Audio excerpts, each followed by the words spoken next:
swung on and hit well. Deep to right field, and forget about it, that ball is gone! A walk-off home run by Cody Ashley. He ends it here in the bottom of the 10th with a 2-run shot. No doubt about it. Bring it, baby.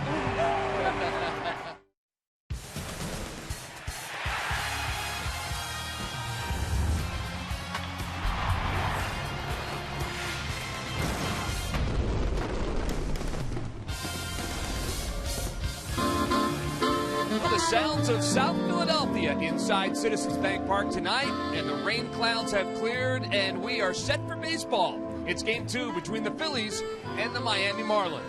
And it took an additional frame last night for the Phillies to get that win, but they did it in walk-off style. Their 8th walk-off win this season, their 5th in extra innings, and 5 of them via the long ball. Hi, everybody, and welcome to Phillies Baseball alongside Jamie Moyer. I'm Greg Murphy in for Tom McCarthy tonight, and Cody Ashley, Jamie, was the hero last night. He had 2 big hits in the game and a good defensive play as well, and despite some limited playing time in September, he has been a force. He has been a force, and he's been a force, number one, I think, because he's been here all year long. He's gotten himself comfortable, and he's gotten a lot of repetitions. If you remember early in the year, he struggled a little bit with his defense, but he's picked that up, and here in his first at-bat last night, he bangs a double off the right field wall, stand-up double on a fastball. From there on, slider, slider, slider, slider, slider. Now, hang him a slider, the bottom of the 10th inning, 2-run home run, game winner. Cody Ashley's very excited, as well as all of his teammates. And I mentioned the time in September has been cut maybe in half, but the numbers continue to be good. They are good, but he also is playing with a guy, Maikel Franco. He's sharing time. And I think that creates a nice competition amongst these two guys. Obviously, Cody has a little more experience, not a whole lot more, but a little more experience. But Maikel, again, this is a lot of on-the-job training for him. Well, competition is never a bad thing, even at this level. And both of those guys playing some good defense down at third base. In fact, the entire Phillies team has played some pretty good defense all season. Yes, they have. Here in the Pittsburgh series, you see Maikel Franco lays out. That ball was hit very hard. He made that play look very easy. Last night, Cody Ashley goes to his right, collects, gets his feet under himself, makes a great throw to Chooch, throw out McGehee at home plate, and then here, that young second baseman Chase Utley makes a nice play going to his right, slowing his momentum down by sliding in the grass, jumping up, and making a great throw to throw out McGehee as well. Well, nobody loves good defense like a pitcher on the mound, and these two guys will be the ones grabbing the baseball tonight. For the Phils, it'll be Kyle Kendrick looking for his 9th win of the season. He'll take on the left-hander Brad Hand, the 24-year-old who is 3-6 for the Miami Marlins.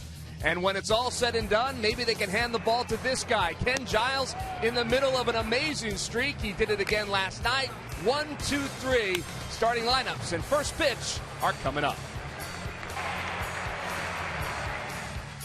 Phillies baseball is brought to you by Citizens Bank, introducing One Deposit Checking. Keeping things simple is helping you bank better. By Xfinity, your home for the most live sports. By Toyota, where will Toyota take you? Visit buyatoyota.com today to find out. Toyota, let's go places. By Budweiser, here's to Budweiser, here's to baseball. And by Independence Blue Cross, the most preferred health plan in the region. Independence Blue Cross, live fearless.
Here in South Philadelphia at Citizens Bank Park as the blue skies have just started to peek through over the skyline of Philadelphia. The winds blowing gently from west to east as we take a look at tonight's starting lineup, brought to you by Xfinity, your home for the most live sports. For the Miami Marlins, Christian Yelich will lead off. He'll play left field, followed by Donovan Solano at second base. Jason McGee will bat third and play third base. Marcell Ozuna playing center field. He'll bat fourth. Garrett Jones is your right fielder. He is batting fifth, followed by Justin Bour over at first base.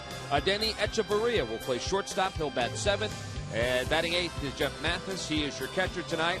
And Brad Hand, the left-hander, will be pitching for the Miami Marlins, and pitching for the Phils, Kyle Kendrick, making his 30th start of the season. He is 8-12 with an ERA of 4.83. There you see the 23 home runs allowed. He has walked 50 and struck out 111. Jamie, we've said it time and time again, but most importantly for Kyle Kendrick is to get through that first inning.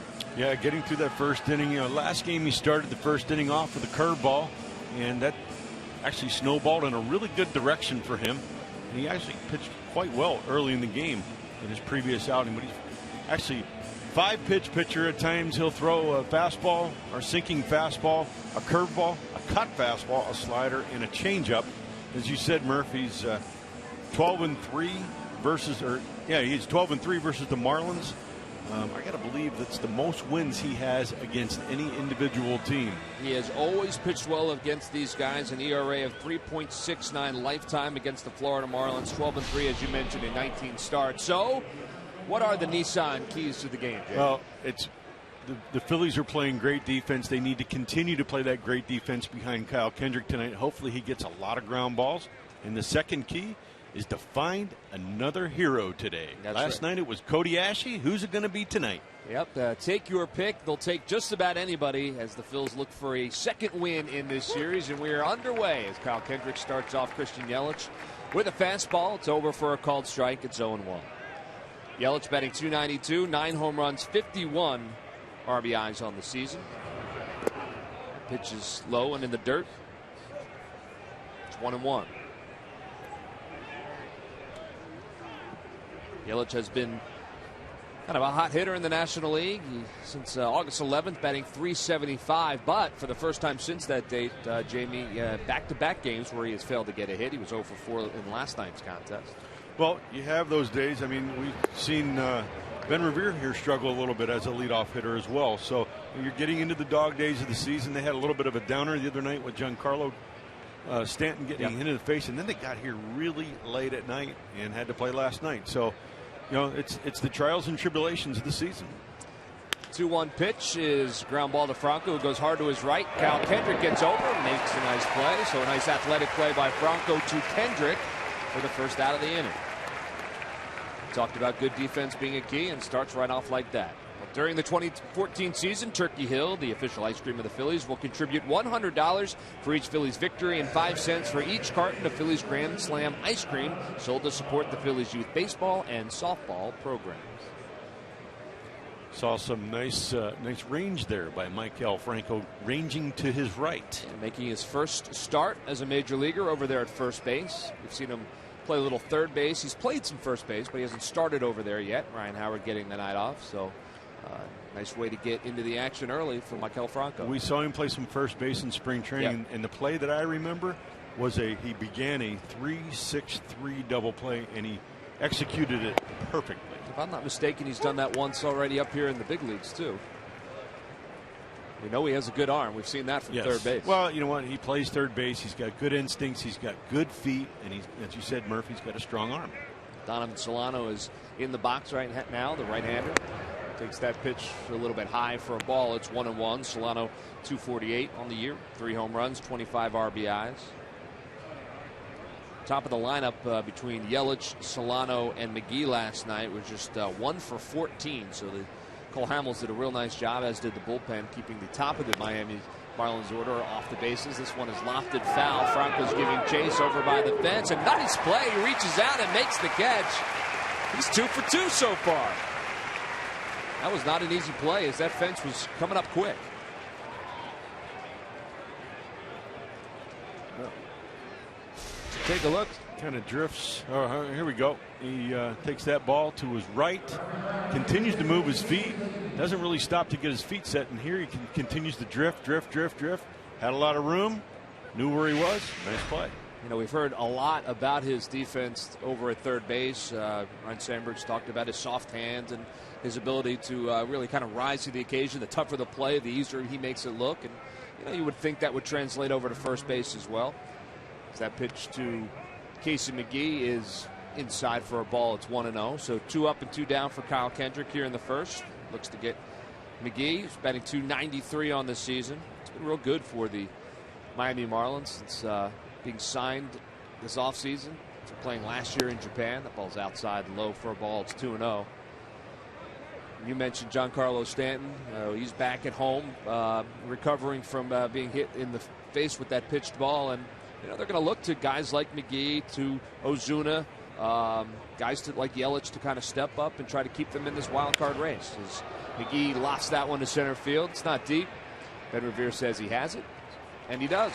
So a good first inning for Kyle Kendrick. 3 up, 3 down.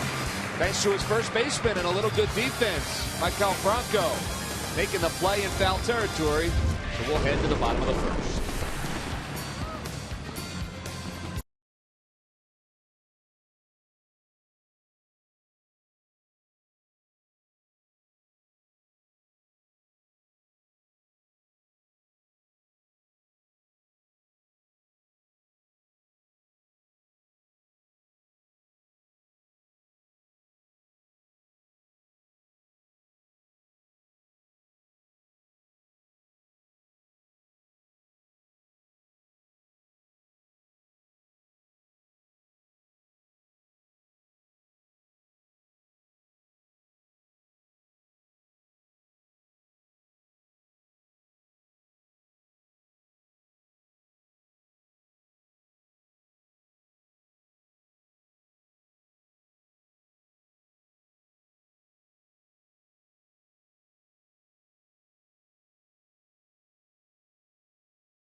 From the Philadelphia Zoo are here, and they brought a rabbit in honor of Jamie Moyer, a hawk.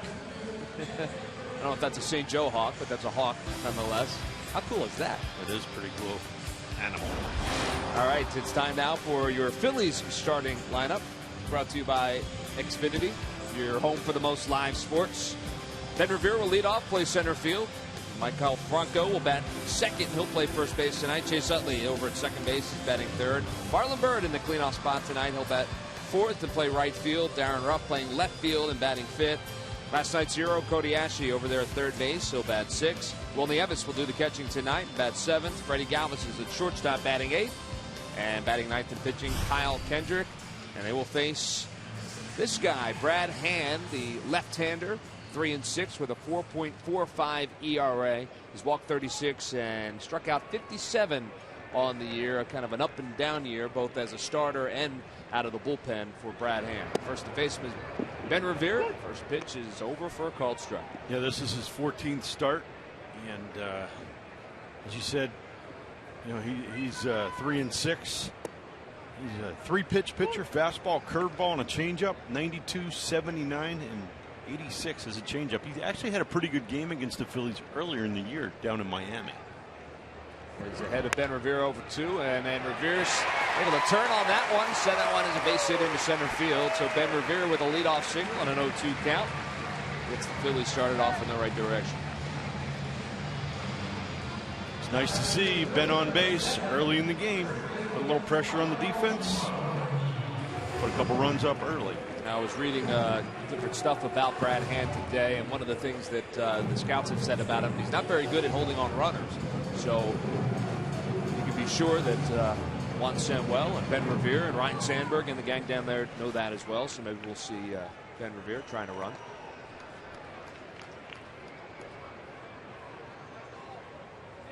Justin Bohr over there at first base, kind of in front of the bag, holding him on. Maikel Franco is the batter. First pitch to Franco is over for a strike. It's 0-1. Now Bohr gets back on. I thought that was a little strange, the way he was in front of him. He'll hold him on in a more traditional way now. Looks inside in the dirt, and there goes Ben Revere. No throw by Mathis.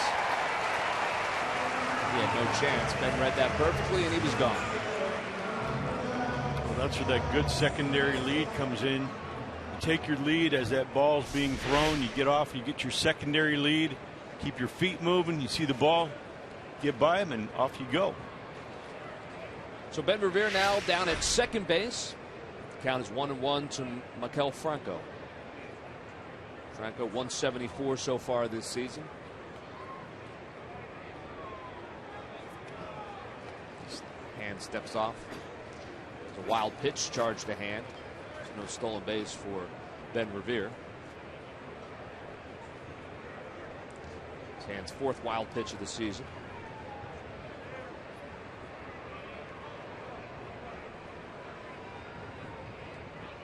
One pitch is served into right center field. That's going to drop for a base hit. Ben Revere rounds third. He's coming home. No throw. He's going to score. And just like that, the Phils have a 1-0 lead. Nice at bat by Maikel Franco. Just his second hit off a left-hander this season so far for Franco. Now 2 for 12. You'd like to see that kind of hit it where it was pitched. Yeah, he got a 0-2 curveball that was up in the zone, and he just stayed with it.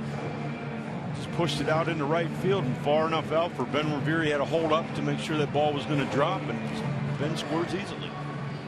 6 pitches into the game, the Phillies are up 1-0. That's never a bad thing. That'll bring up Chase Utley. Chase batting .276, 11 home runs, 75 RBIs. He was 2 for 3 last night. Takes that first pitch over for a strike. It's 0-1.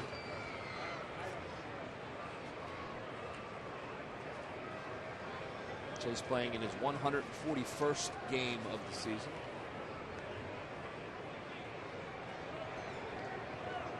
Franco gets his lead off first. Chase lost that one into shallow right center field. Going in is Jones, and he'll make the catch, so 1 out. Here in the first, Franco has to go back to first. And that'll bring up Marlon Byrd.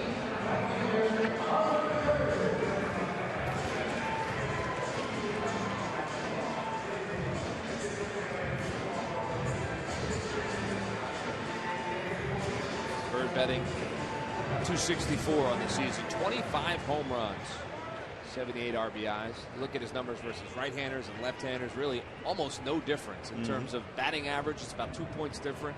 And in terms of production, home runs and RBIs, he's been a consistent offensive player for the Phils all season long. He swings at the first pitch there, and it's going to fade out of play on the first base line. So it's 0-1 to Marlon Byrd.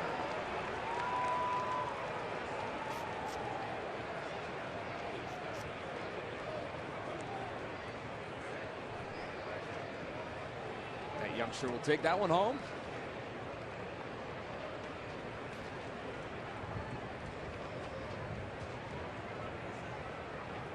Bohr playing right in front of Franco at the first base bag.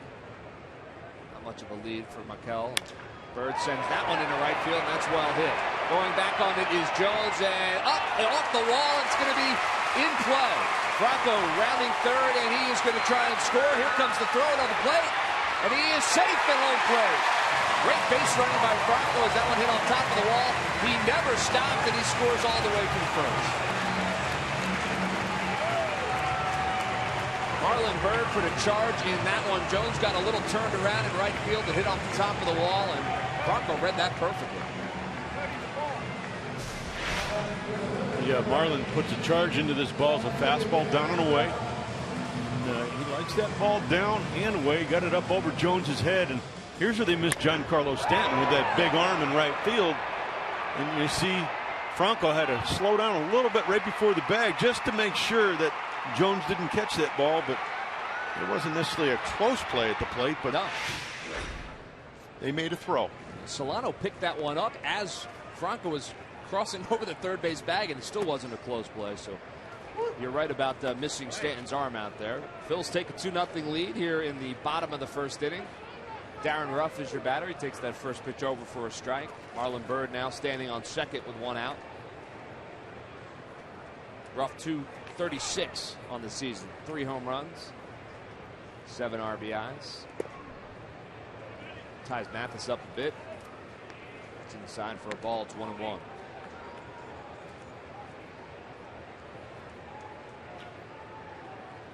Mentioned Brad Hand is 24 years old. Debuted when he was 21. He's been in and out of the bullpen, in and out as a starter. Hasn't really found his rhythm quite yet. Swung on, fouled back. Last night with Cody Ashley's walk-off home run, Marvin Leadham of Southampton, New Jersey, won $300. Today's lucky McDonald's Phillies home run jacket contestant is John Loprecido from Marlton, New Jersey. If the Phillies hit a home run in the game, John will win $100. So good luck to him.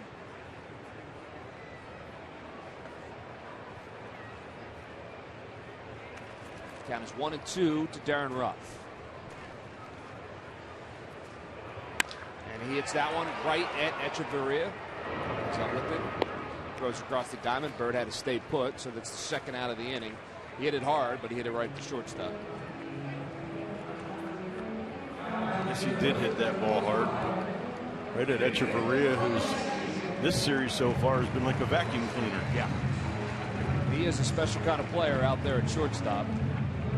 Gets to all kinds of things in the hole, whether to his right or to his left. He and Solano together. You talk about a good young nucleus to build around in terms of a defensive infield right up the middle there.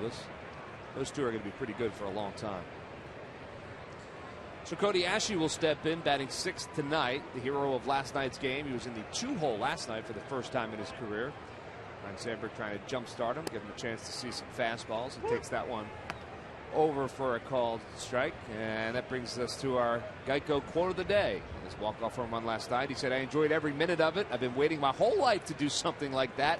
That was probably one of the cooler feelings I've had on the baseball field, that's for sure. I don't think I've ever had a walk-off in a professional game before." So Cody Ashley, he looked like he was enjoying that as he came around that third base bag and saw the mob that was waiting for him at home plate.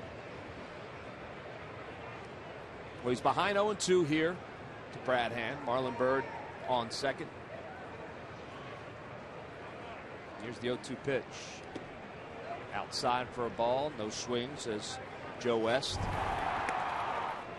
You can't see it too many times, Jamie. Here they were looking for a slider down and away, which he had trouble with all night long, and they left that slider in the middle of the plate. And, you know, he had seen that break on that type of pitch all night, and it didn't necessarily break far enough, and right into his wheelhouse. And home run. 2-run. Got us all out of here in the bottom of the 10th. Here's the 1-2 pitch to Cody Ashley. It's outside for a ball. It's 2-2. 2 runs across for the Phils here in the bottom of the first. Looking for more. Marlon Byrd takes his lead off the second base. He doubled off the top of the wall.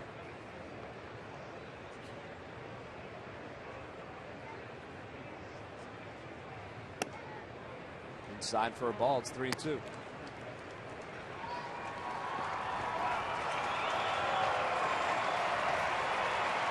So now the count is full to Cody Ashley. Will Nieves waits on deck. Like it. The crowd's into it early. Yeah, you gotta like nice. That.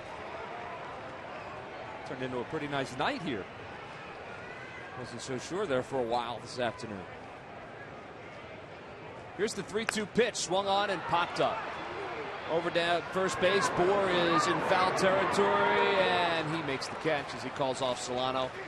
So Cody Ashley fouls out to the first baseman to end the inning. But the Phils get on the board. First, it's Maikel Franco. Then Marlon Byrd puts a charge in one, hits it off the right field wall, and the Phils take a 2-0 lead as we head to the top of the 7th.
Well, one more game after tonight here at Citizens Bank Park, and then a road trip for the Phils. And then, to end the season, the Atlanta Braves are coming to town. The final games of the season, Friday, September 26th at 7:05. Saturday, it's September 27th.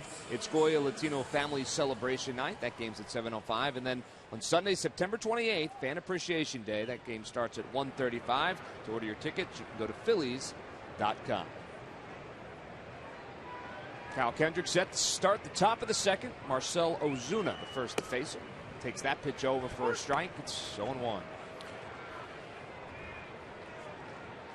Good start to here this second inning. Throwing a first pitch strike. Big inning. Put up a 0. Shut down inning, as Matt would say. That's right. Swung on and missed. Foul back. 0-2 now to Ozuna. You know, and I think if Kyle can go out and put up a couple zeros here early in the game, you know, again, the loss of Giancarlo Stanton, I think, is very devastating to the Miami Marlins. And you know, last night they weren't able to put a whole lot of offense together. And for Kyle to go out tonight and put up a number of zeros, they may just kind of lay down and go away. You know, they went into Milwaukee, which is where they were before Philadelphia. I think 3.5 games back in the wild card, and then they lost 2 of 3 there. So they came to Philadelphia limping a little bit, but still very much thinking they had a chance. But as you mentioned, that loss of Stanton, it's really hard for a team to lose a guy like that in the middle of a playoff kind of push. And I'm sure they believe they can do it, but it's got to be harder. It's certainly harder to believe. Well, when you have a lot of younger guys that haven't really been through the wars, you know, it's just a learning process for them. Where you know they don't have a team with 6, 7, 8, 9 veteran players on it that have been through some of those wars. Now the count is full to Marcell Ozuna. Kendrick went 1-2-3 in the first inning tonight. The last time he did that was versus the Astros back in August 5th.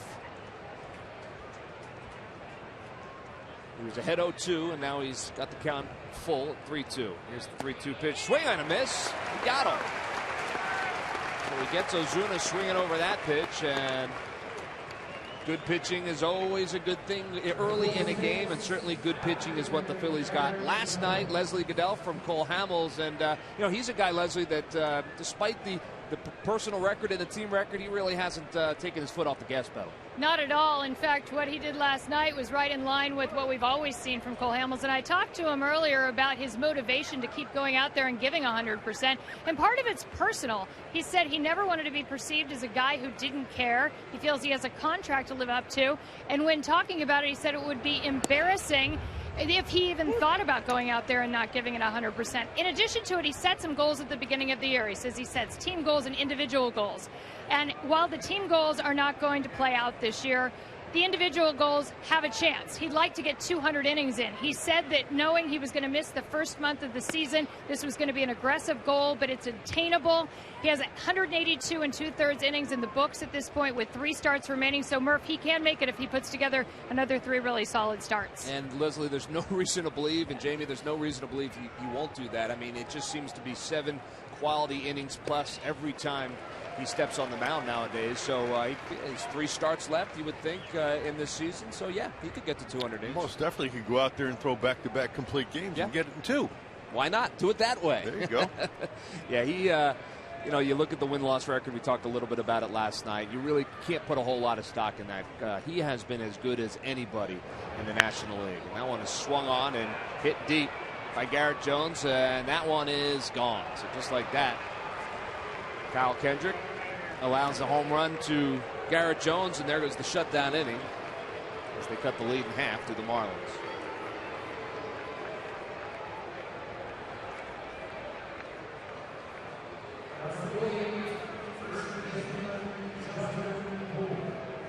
So Jones was getting the start in right field tonight, and will be one of the guys that Mike Redmond and the Marlins look to kind of fill that spot out there in right field. Now you see a curveball right there with 1 and 2 count. You know, it probably is the right pitch, but it's not necessarily the right location. Right. You know, that ball's got to be bottoming out below his knee or in the dirt or down and in on his back foot. Well, that'll bring up Justin Bour, 235 on the season. He was a Rule 5 player for the Miami Marlins, and he rips that one foul. Oh, he almost swung at that like he knew what was coming. Change up, that 81. You see Bour's numbers on the season in 25 games. Limited action for Justin Bour, but getting a chance to play tonight over there at first base. So Kendrick's ahead of him, 0-1. There's the 0-1 pitch. It's inside and low for a ball. It's 1-1. Home runs have been a problem for Kyle Kendrick this year. I know the feeling.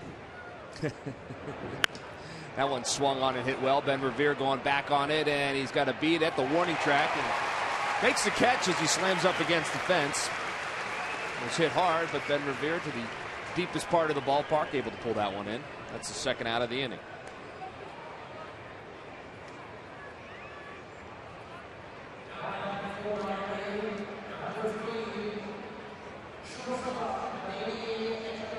So that'll bring up Echeverria, the shortstop.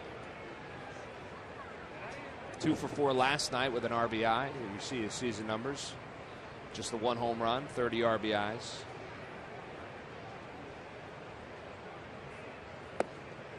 First pitch is over for a strike.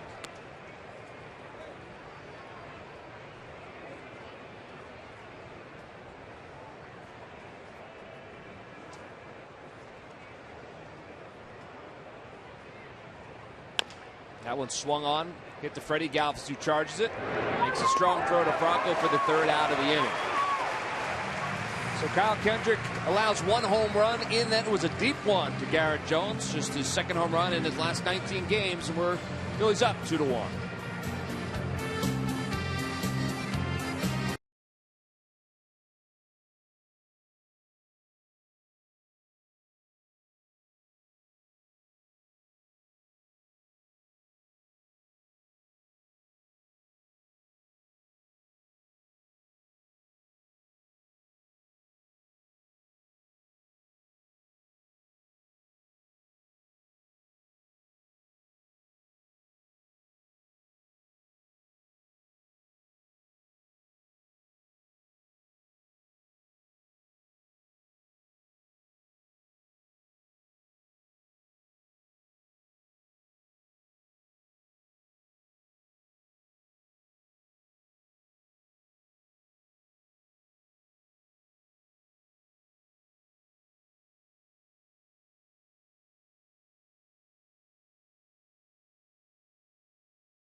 The no-hitter in Atlanta share their memories on making franchise history, plus a wrap-up on the minor league season, including first-round picks J.P. Crawford and Aaron Nola on Phillies Clubhouse, presented by Mercedes-Benz, only on Comcast Sportsnet.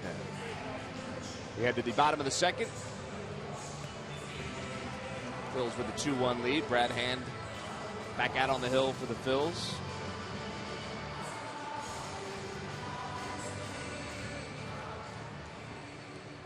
Temperatures dropped a little bit, Jamie. What do you say, about 67 degrees here tonight? It was about 67 at game time, yeah. Sun goes down, right? A little bit of sun was out when we started the game. Perfect night for baseball. Will Nieves is the first one to face Hand here in the bottom of the second. He takes that one over for a strike. It's 0-1.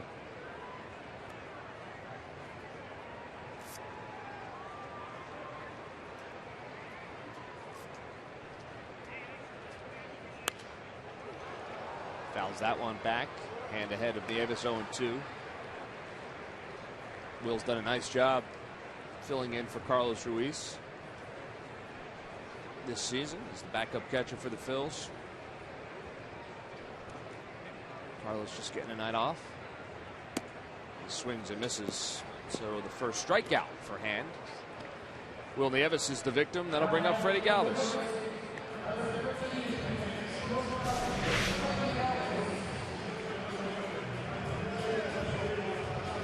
Just one chasing, I guess. Yeah, a little sinking fastball right there. Sunk it right off the end of his bat. So Freddie Galvis steps in. 127, 2 home runs and 4 RBIs. Switch hitter batting right-handed against hand.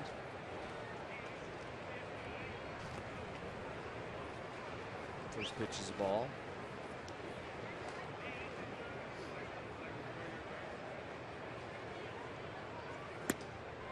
Outside, it's ball 2 to Freddie Galvis. Getting another start at shortstop as Jimmy Rollins continues to mend that hamstring injury that he suffered while legging out a triple against Pittsburgh. Just a 2-0 pitch, ground ball to Echeverria. Strong throw, and that's the second out of the inning. So 6-3 goes Freddie Galvis. And that'll bring up Kyle Kendrick as we head to the Toyota Anatown scoreboard. The Rangers in Atlanta playing earlier today. Rangers getting the best of those Atlanta Braves. Atlanta with a 3-8 record. Look at their last and take a look at the NL wild card. That is up to the minute. You see Miami now 6.5 games back, but Atlanta, Jamie's starting to fall out as well. 3.5 games back, and you saw Milwaukee. They had the lead in the Central for so long this season, and then he fell out of the lead. You thought maybe they were going to start to plummet, but they seem to have righted the ship a little bit, and they have their eyes set on that wild card. Several teams kind of lose their mojo here at the end of the season. It's true. Oakland A's being another. Now, in the Oakland A's, there's an example. You make a trade, and yeah, you brought in some quality players, but the players that left may have been kind of the pulse of the ball club. It's sure looking that way. And now all of a sudden the team just doesn't have the heartbeat that it once had, and so sometimes the best trade is no trade, and you don't know that. You don't know that going into it. Yeah, you got to take a chance. Although when that trade happened, there were a lot of people scratching their head wondering how you could send your 4-hitter out of the lineup. The A's were scoring runs in bunches, but it hasn't panned out yet. But they still have time to turn it around. Here's the 1-2 pitch to Kendrick. Ground ball to the right of Echeverria. It's up with it across the diamond to Bohr. And that's the third out of the inning. So an easy inning for Brad Hand. 1, 2, 3. And we'll head to the top of the third. Phillies with a 1-run lead.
Time now for the Jeep Stump the Fans trivia question. Log on to Phillies.com. Go to the fans section for all the information, and please submit your answer on the subject line. Question tonight is, which Marlin played all 162 games in 2003, 04, and 05? That answer will be revealed later in the game.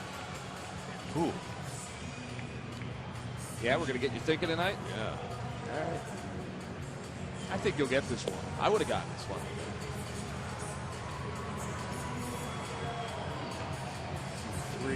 405. We'll let Jamie think about that a little bit. As Kyle Kendrick back on the hill, top of the third. He'll face Mathis, Brad Hand, and then the top of the order.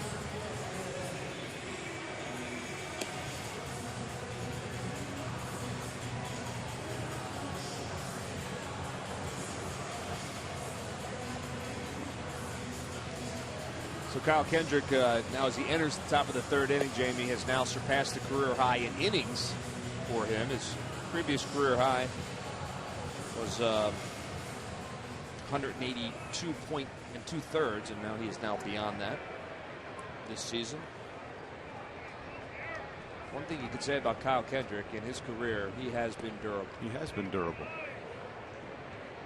You know, you're going to get a lot of innings out of him. He's only spent time on the DL one time in his career. Mathis is the first to face him, and the pitch is over for a strike. It's 0-1. Murphy got me thinking. Yes, I can see the wheels are turning.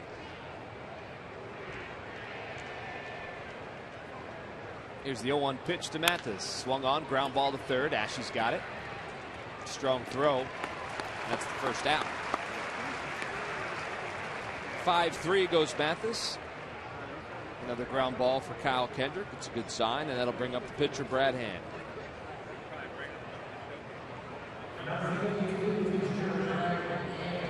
Hand batting .043 on the season. You see it, 1 for 23. First pitch is over for a strike.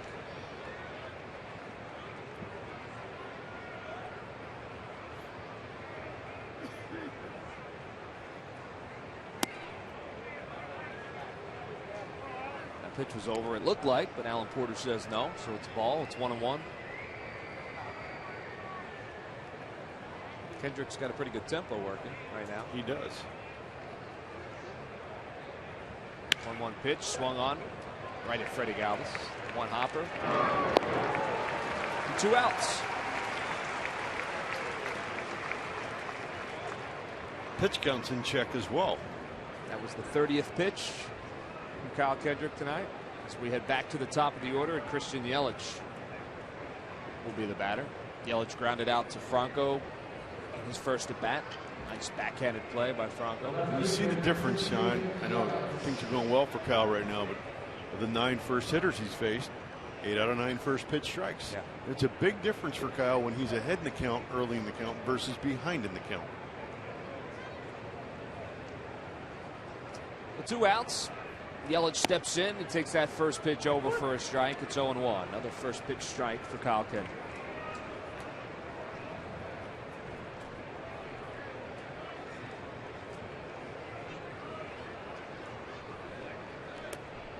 The ball was outside and low. Scoots past Will Davis. It's time now to tweet your photo using hashtag #PhillyFanPhoto for a chance to have it shown in an upcoming game broadcast. That's brought to you by AT&T.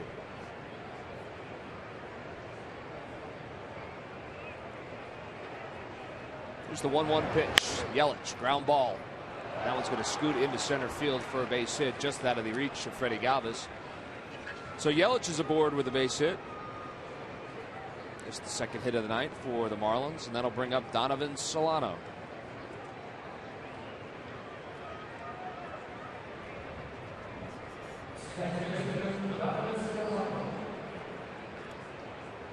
Well, Phillies Fitness is presented by NovaCare Rehabilitation. Attention summer camps, enroll your campers today.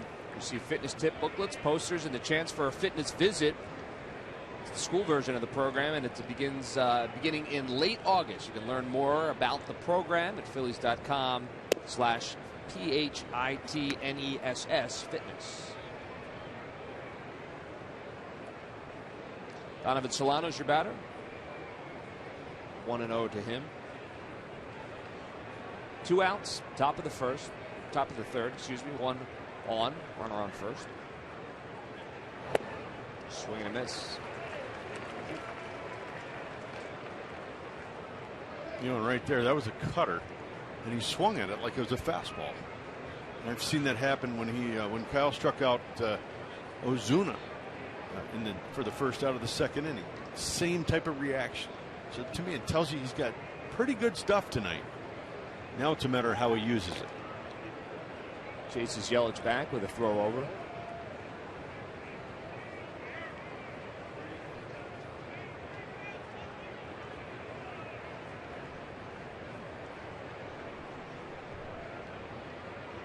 Yelich with a pretty big lead over there at first base.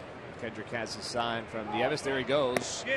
Here's the throw down from Nieves, right on target, but called safe by Marty Foster down there at second base. It was a bang-bang play. Perfect throw from Will Nieves. And here comes Ryan Sandberg. He's going to have a conversation with Marty Foster. I don't know. It was close, but it looked like they might have had him. Chase got there. He had to hold his position for a while, but he got there on time. And he caught that ball and put a quick tag down, but it looks like on that replay there, he may have slid his hand. I don't know. I don't know. He got him. Well, that first replay looked like he might have been safe, but right there, if he gets him on the forearm, let's see if he touches him on the forearm here. It's hard to. I think he's out. Yeah. See what Larry Boa thinks. Yep, they're going to take a look at this one. So it was a perfect throw. I mean, Yelich got a terrific jump. Yep. Boa says, let's take a look at this one.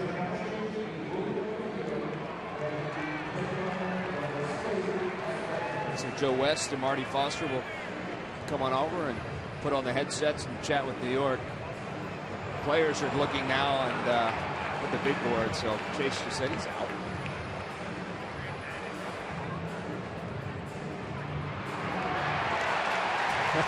And now the crowd just got a view of it as well. They think he's out too. See how Chase catches that ball with the face of his glove down. So he comes down to the ball, catches it, and continues his momentum to the tag. Whereas if you catch with the glove up, you got to stop your glove and catch it and come down and tag. Well, we saw a couple angles, and they all looked like he was out, and that's what the umpire said too. So that is your third out of the inning. Yelich is caught stealing. Will Nieves with a perfect throw. Chase Utley with a perfect tag. We're headed to the bottom of the third.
Got the MRI back, great, clean, which is very fortunate. And I've had a strain, a grade 2 strain. I know what that feels like, and this definitely wasn't that.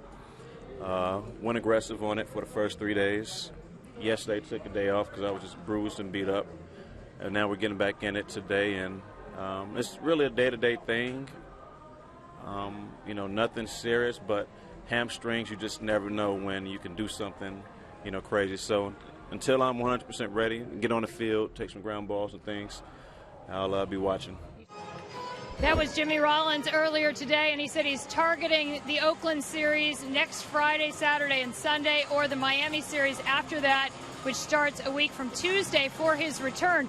I asked him if he welcomed the break at this point in the season. You would think it's the long grind, and he is getting up there in age, and he said, no, actually, he feels great this year, and the night before he did suffer that hamstring strain, Ryan Sandberg said, I'll give you a day off sometime soon. And he said, no, I don't want one. He wanted to play out the rest of the way. He said, I'm a baseball player. It's my job. And he was ready to get back out there. Well, he'll be back out there soon enough. But in the meantime, Leslie, thank you. Freddie Galvis will get some playing time in that shortstop spot, but it'll be good to see Jimmy back out there, I would imagine, at some point on the road trip, the upcoming road trip, San Diego, Oakland, Miami, a long road trip. There's Freddie Galvis in the Phillies dugout. Ben Revere is the batter. He's ahead 2-0 here in the bottom of the third inning. Revere singled in his first at bat, and he sends that one to center field. Ozuna has it and makes the catch, one-handed catch for the first out.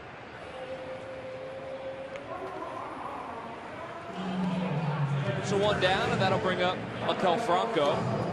Franco also singled in his first at bat, drove in a run, scored a run as well.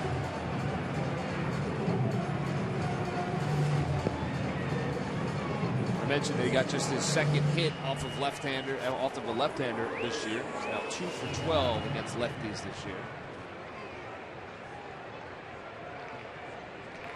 He has his average up over 200 now, 208. First pitch is outside for a ball.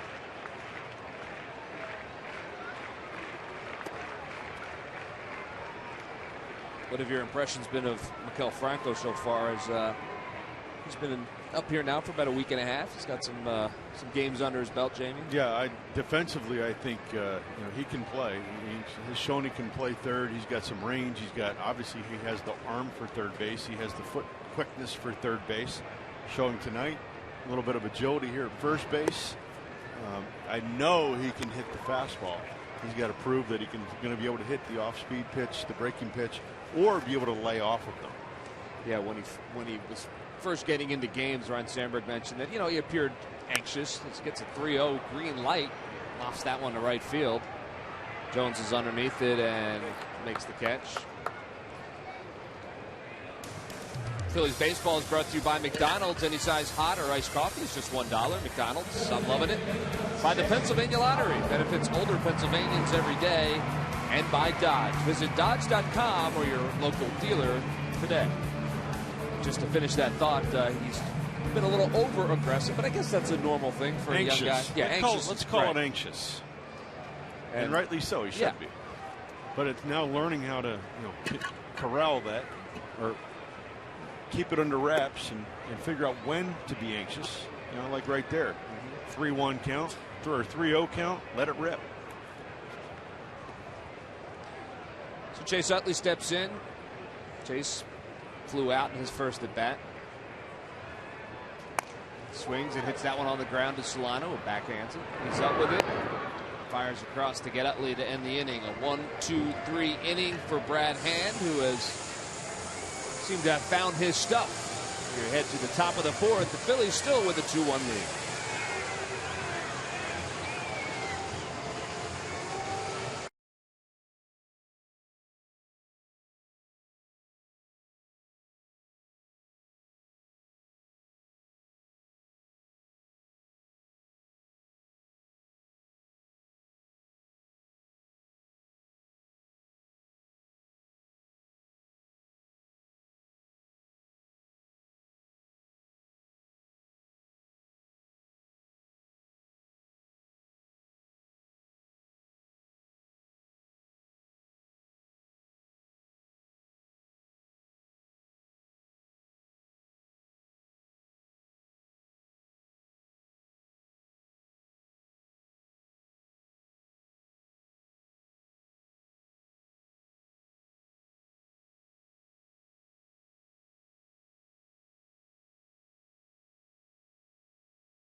Facilities Maintenance Player. Specializing in all of your cleaning needs, WB Mason also provides a full selection of 3M safety products that can't be struck out. Who but WB Mason? We head to the top of the fourth. Donovan Solano, the first one to face Kyle Kendrick. Phillies with a 2-1 lead. Solano fouled out to first base in his first at bat.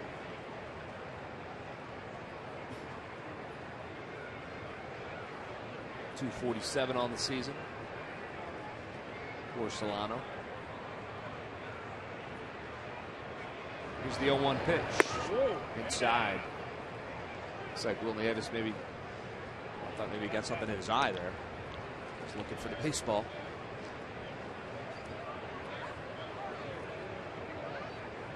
So the count is even at 1-1. Solano will be followed by McGee and Ozuna here in the top of the fourth. Nieves sets up outside. Here's the pitch. Right on the outside corner for a strike. It's 1-2. Fastball at 91.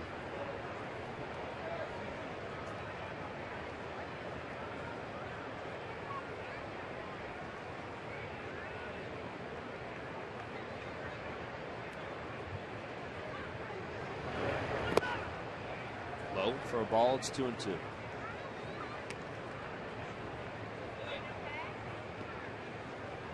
Kyle Kendrick continues the pattern of getting ahead of hitters, which is certainly a good thing, especially for him, but for everybody.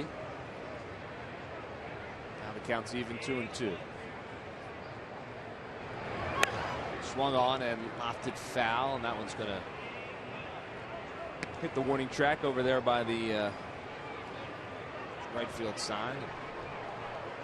A big difference for Kyle tonight as well is been able to keep the ball down. The home run to Garrett Jones was a curveball. I wouldn't say it's up, but it was for a 2-strike curveball with a guy probably trying to shorten his swing.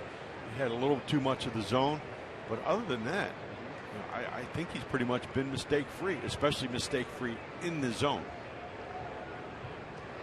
There's the 2-2 pitch that's swung on and lined to right field, but Marlon Byrd is right there. He makes the catch.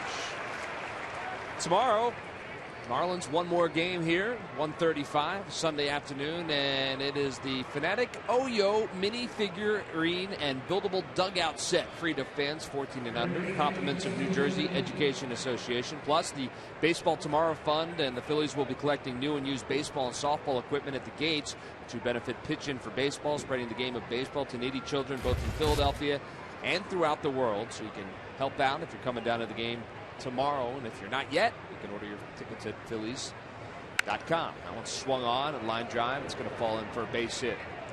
So a base hit for Casey McGee, his first of the night. There's one on with one out here in the top of the fourth.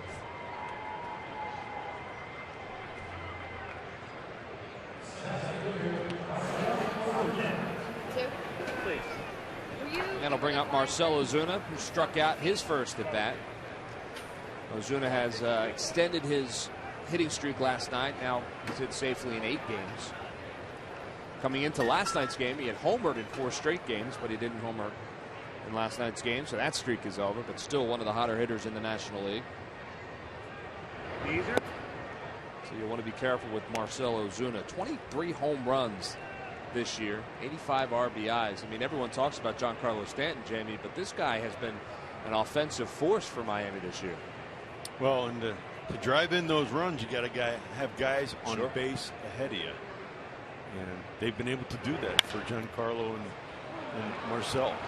And that hit streak is now extended again to 9 games as that one sneaks through the hole past Cody Ashley. So runners on first and second now with one out here in the top of the fourth. Kyle Kendrick up to face Garrett Jones. Garrett Jones got the best of Kyle Kendrick in his first at bat. He deposited that one in the right center field seats for the only run of the Miami Marlins have gotten today.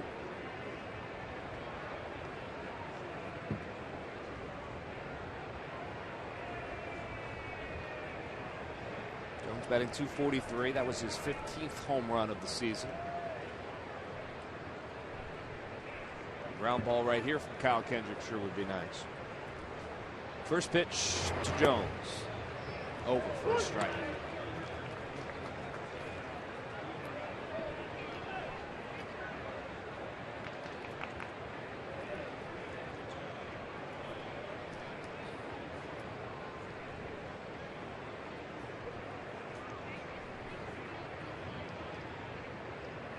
Kendrick's got his sign from the stretch. The 0-1 pitch swung on and missed. 0-2 to Garrett Jones. This is his swing in the second inning that put the Marlins on the board. As you said, it was a little bit of a hanger. Yeah, there's a curveball with 2 strikes. You got to be able to bury that pitch right there, and Kyle just didn't get enough bite on that, enough depth to it. And Jones stayed with it and hit it just over the scoreboard and right center field. So Kendrick's ahead of Jones, 0-2, and Chase Utley wanted to have a word with Kyle, and now Will Nieves makes his way out to the mound to have a chat with Kyle as well. That home run by Jones was 409 feet in right center field.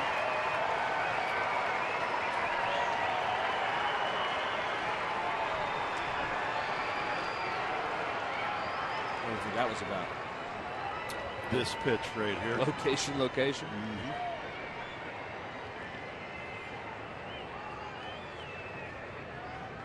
Here's the 0-2 pitch. Right on the outside corner, called third strike.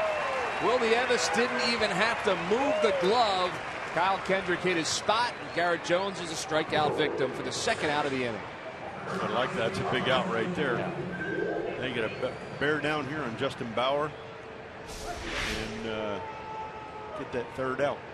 Look at that. Talk about hitting your spot. Durwood Merrill, the one-time umpire, would say that's a Hall of Fame pitch. So there's 2 outs. Justin Bohr is the batter. He flew out. His first at bat. Bohr asks for time.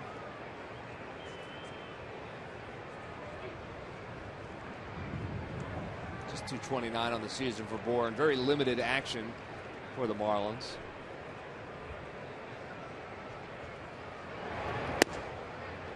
Pitch is inside for a ball. It's 1-0. Kyle Kendrick has gotten a first pitch strike in 12 of the 16 batters he's faced so far. Always a good sign for Kyle Kendrick.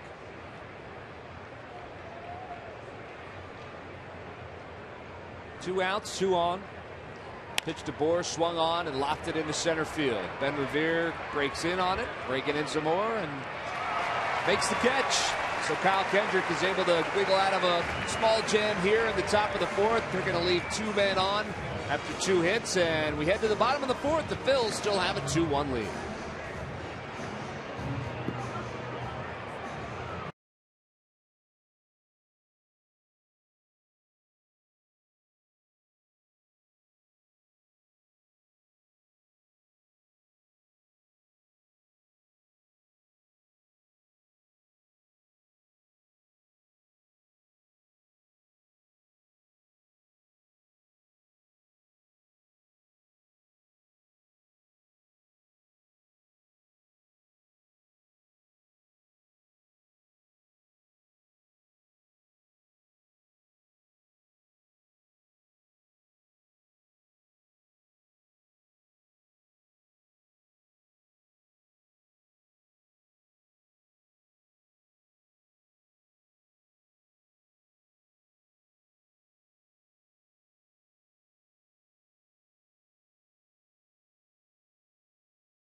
To you by the Quality Plus Ford stores. Go further. By Thomas Jefferson University Hospitals. Call 1-800-JEFF now for an appointment. By Budweiser. Here's to Budweiser. Here's to baseball. and by W.B. Mason. You can't go wrong when you buy right. Bottom of the fourth, Phils with a 2-1 lead. Kyle Kendrick hydrating between innings. Pretty good so far. And the key, I think, so far, Jamie, for him has been those early strikes in the count, and he's been able to get ahead of hitters and kind of dictate what he wants to do rather than the other way around. Exactly. He's being the aggressor tonight. And as a pitcher, that's what you have to do, is you have to take control of the game. Well, Brad Hand was a little bumpy in the first inning where he allowed a couple of hits, 3 hits and 2 runs to the Phils. But since then, he's been pretty good. He'll face Marlon Byrd in the bottom of the fourth. See Byrd doubled off the right field wall in his first at bat, drove in a run. Pitch swung on and missed. It's 1-1 to Marlon Byrd. Well, he's not going to. Brad Hand's not going to beat you with velocity. He's going to beat you with his guile, his location, and the change of speeds. Being able to get you to chase something out of the zone when he gets ahead in the count. And that curveball has been pretty good for him, both out of the bullpen and as a starter. He's been able to use that curveball to his advantage. Kind of a backdoor curveball to the right-handed batters. Been relatively effective here tonight with that as well. He's ahead of Marlon Byrd, 1-2. That ball's outside for a ball. It's 2-2. This is Hand's 4th career start versus the Phillies. He's 1-1 with a 4.50 ERA against Philadelphia. Byrd grounds that one to Solano. And that's the first out of the inning. 4-3 goes Marlon Byrd.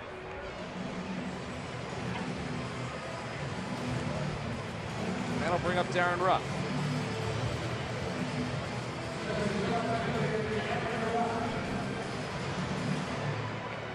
Got to be a little impressed with the way Hand has been able to kind of calm himself after that first inning. He's actually settled in very nicely. He didn't panic early in the game when he got into trouble. And he's done a really nice job. Darren Ruff is your hitter. Grounded out to shortstop his first at bat. And he hits that one. Little Nubbard at second base, and Solano's able to pull that one in, so that's the second out of the inning. You can get total Eagles-Colts coverage starting Monday night and Comcast Sportsnet at 5. Jamal Jackson joins Philly Sports Talk. At 6:30, Eagles Extra is live from Indianapolis. And at 7, Brian Westbrook breaks down the Eagles' plan of attack against the Colts. All of that on Eagles pregame live. Greg Murphy alongside Jamie Moyer. Speaking of the NFL, Tom McCarthy, of course, with the weekend off because he is in Buffalo, getting set to call the Buffalo Bills Miami Dolphins game for television tomorrow, 1 o'clock game. So we wish him the best of luck with that. A bit different pace for him, I'm sure. Yeah, football and baseball a little bit different inside the Cody Ashes. Looks like that curveball kind of got away from Hand. One thing we know about T-Mac is that he can handle any pace that you put in front of him. Yes, he can. I'm looking forward to listening to him tomorrow on the NFL. That pitch was outside for a ball. It's 2-1 to Cody Ashley.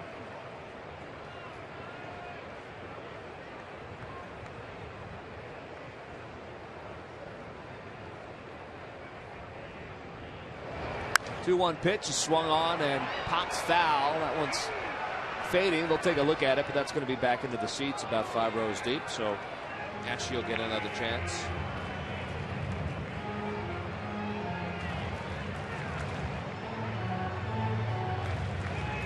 Against left-handers this year coming into today's game, Ashley batting .260 against the lefties. 3 home runs, including the one last night off of Dan Jennings in the 10th inning.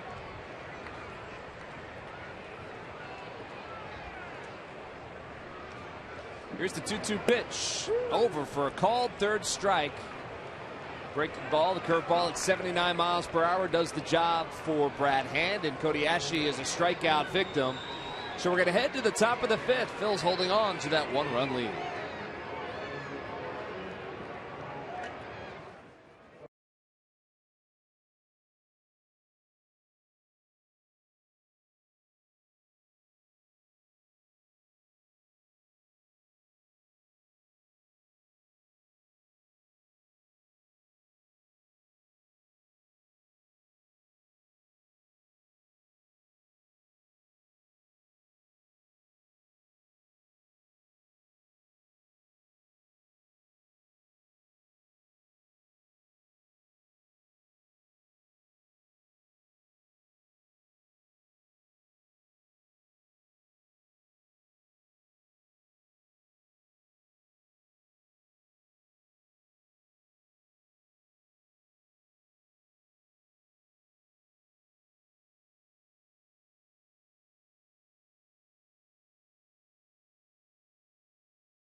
Well, things must be moving along, Jamie, because it's time now for the Jeep Stump the Fans trivia question answer. The question was, which Marlin played all 162 games in 2003, 04, and 05? You bounced around with a couple of different answers, but you settled on one. What answer did you settle on, Jamie? I settled on Juan Pierre. Ding, ding, ding. Juan Pierre. You're 3 for 3 with me this year. That's pretty impressive. I thought you'd get this one, Juan Pierre. He also played 162 games for the Cubs in 06 and Dodgers in 2007. So Juan Pierre, he was a great player for this franchise in his career. Won a World Series with these guys. I was baffled at first, and I thought maybe Dan Uggla. And I wasn't sure. Well, I will tell the folks at home, I gave you 0 hints. None. And you came up with that, so good for you. Echeverria is the batter against Kyle Kendrick here in the 5th. Count is even at 1-1 after that foul ball. Someone must have dropped that because there's some boos. Oh, look at that. That young man just gave it to that younger lady. How about that? Good for him. Chivalry at its finest here at Citizens Bank Park. Echeverria squares around a bunt. He fouls it back. It's 1-2. There's a proud papa.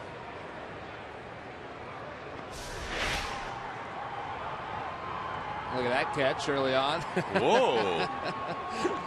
That's got to be in the highlights, huh? I would think so. Fans plays of the year. How excited he is. That's pretty awesome. You should be excited. That was a good catch. I'd love to see the backstory for the young man that just gave that ball to the little girl there, too. Maybe we can find that out. And that pitch is a little low, I guess, for a ball. It's 2-2 to Denny Echeverria. It'll be Echeverria, then Jeff Mathis and Brad Hand here in the top of the 5th for the Marlins. Count is even 2-2 for Kyle Kendrick. That swung on, hard hit, but right at Freddie Galvis. He's got it. The throw to Franco, and an easy out, 6-3 goes Echeverria. One down here in the top of the 5th.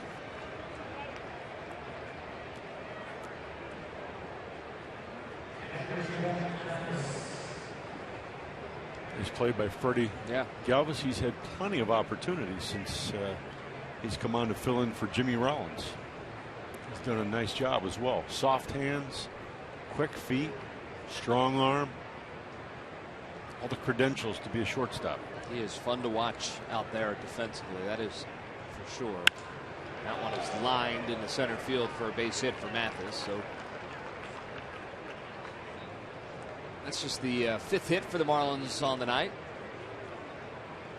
That'll take us to our Mazda leaders tonight. And they are career wins versus the Marlins. You brought this up earlier, Jamie, and look at this list. These are wins against the Marlins. There's some pretty good names on that list, including your own name is on that list. I didn't even know that. Your own name is on that list. Jamie Moyer at 13, but Kyle Kendrick, 12 wins against the Marlins. That's it's been a good run for him against the team inside the division. Well, when you play him a lot, you're going to face him a lot. You know, it always seems too that there's a team or 2 teams that you struggle with, and there's a couple teams that you pitch really well against. He's had their numbers. We told you earlier, coming into the game tonight against Florida, 19 starts, he's 12-3 with an ERA under 4s. Brad Hand is squaring around a bunt and pulls that one back. The count is 1-1. Oh, now that guy is delivering a cupcake. So, all right, so now we're getting the story, Jamie. That young man in the red sweatshirt gave the ball to the little girl, but I guess the family of the little girl decided, well, she's probably not going to. Hand lays down that bunt. It's a good one. Mathis moves up to second. So the sacrifice is good. So he gave her the ball, but they decided, let's give the ball back to the young man who could probably, bring it home, show his friends that he caught a foul ball. So in turn, he then delivered a cupcake to the little girl. Nice. Yeah. Serendipity happening in the suites. With sweets in the suites, right? That's right. It's nice to be nice to people, Jamie, as Sarge would say. Well, 2 outs. Top of the order, Christian Yelich is up. He singled in his last at bat and then ended that inning when he was caught stealing by Will Nieves on a terrific tag by Chase Utley. Marlins do have a runner in scoring position. Mathis down there at second base with 2 outs.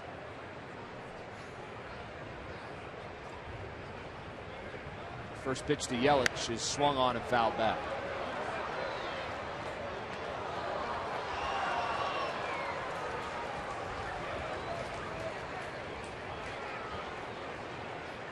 So once again, Kyle Kendrick ahead of a Marlin hitter. Yelich 1 for 2 on the night.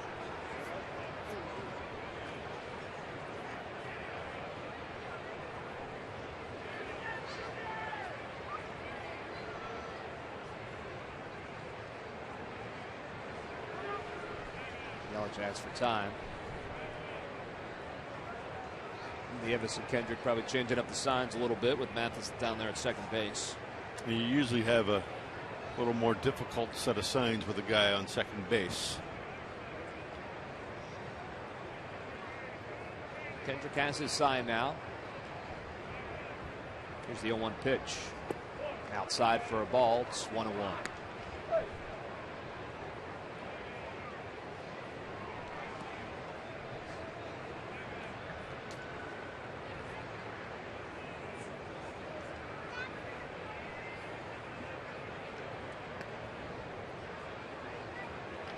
Phillies scored 2 in the first. Marlins answered with 1 in the top of the second. That's where we stand right now. Here in the top of the 5th with 2 outs. Mathis leads off second. Kendrick has his sign.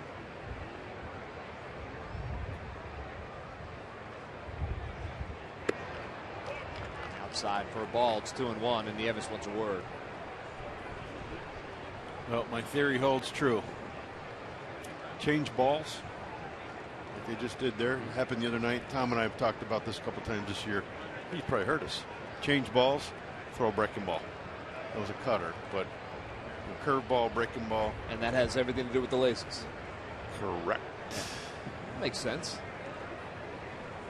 Well, as a hitter, what are you gonna do at the plate? Yeah. Well, you're gonna look breaking ball, I guess. Here's the 2-1 pitch. Swung on and missed. 2-2. Good changeup right there from Kyle Kendrick. Very good changeup. A lot of life to that ball. And I guarantee that's one he just kind of got through easy and had that whip and finished it. Ball did the rest. Well, he's looking to finish off Christian Yelich here. The count is 2-2 here, top of the 5th. Runner on second. Here's the 2-2 pitch. Swung on and fouled down past the third base bag. Well played by McKenzie down there. So the count stays 2-2 with 2 outs.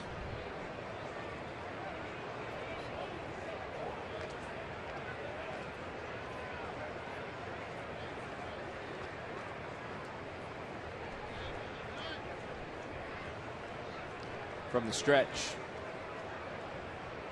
2-2 pitch. Swung on and missed. He struck him out. Big strikeout for Kyle Kendrick. He gets Christian Yelich swinging over the top of that cutter at 88 miles an hour. And they leave 1 on second to the Miami Marlins. So we'll head to the bottom of the 5th, and the Phils still with a 1-run lead.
Celebration when the Phillies host the Braves at 7:05 on Saturday, September 27th, are encouraged to bring for donation Goya food products. The food drive will benefit Phil Abundance by helping with their effort to help families in need within the Latino community. Goya Foods has once again pledged to donate a minimum of 5,000 pounds of food to match the collected food products. Always a great night. That's September 27th when the Braves are in town.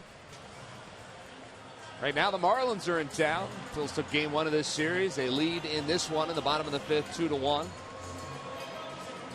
Stepping into the box is Will Nieves, who struck out his first at-bat.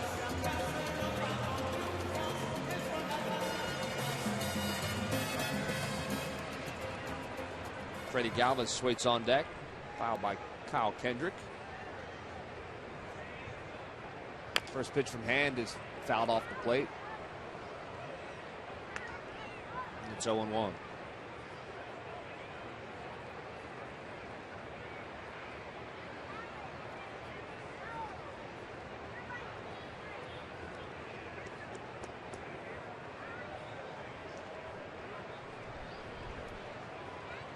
Tell you what, Will has done a really good job handling the pitching staff this year for the the minimal amount that he's caught.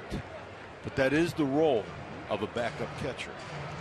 A veteran guy like Will Nieves, who's been in the league for a long time, has been with a bunch of different franchises. But I have to imagine you come into a new franchise, not only do you have to learn, the pitchers and learn their tendencies, but there's a feeling of comfort as he goes down swinging here. A feeling of comfort that probably doesn't come right away. It takes a couple of weeks, months to figure that out. So he has done a nice job. Well, right now it's time to check in with Leslie Goodell, who I believe has a couple of timeless moments for us. Do you not, Leslie? I do, Murph. It's time for the timeless moment brought to you by Coors Banquet. On this date in 1982, Steve Carlton shuts out the Cardinals 2-0 on 3 hits and hits a solo home run to become the Major League's first 20-game winner that season. The other RBI in that game, by the way, courtesy of Mike Schmidt, a double that scored Gary Matthews. And I bring in another person who sets another timeless moment. This is Frankie May. It is his first Phillies game this season. He's from Wayne, Pennsylvania. And Frankie, you very kindly gave that ball that came back here into the suite to the little girl next to us. Tell us what happened. So the ball came in and it bounced over a few seats and it rolled over here, and the little girl wanted it, so I gave it over to her, and then she gave it back to me and I gave her a cupcake. Didn't you really want that ball, though? I mean, wasn't that hard to give up? Yes, it was. But what made you say, I'm going to give it to her? My dad, actually. Oh, the truth comes out. This is his first game this season, but he is a Little Leaguer. He says that he'll be getting back into Little League later on next spring. And his sister, I asked him, his sister Caitlin is around here. And I said, is your brother always this nice? And she said, not really.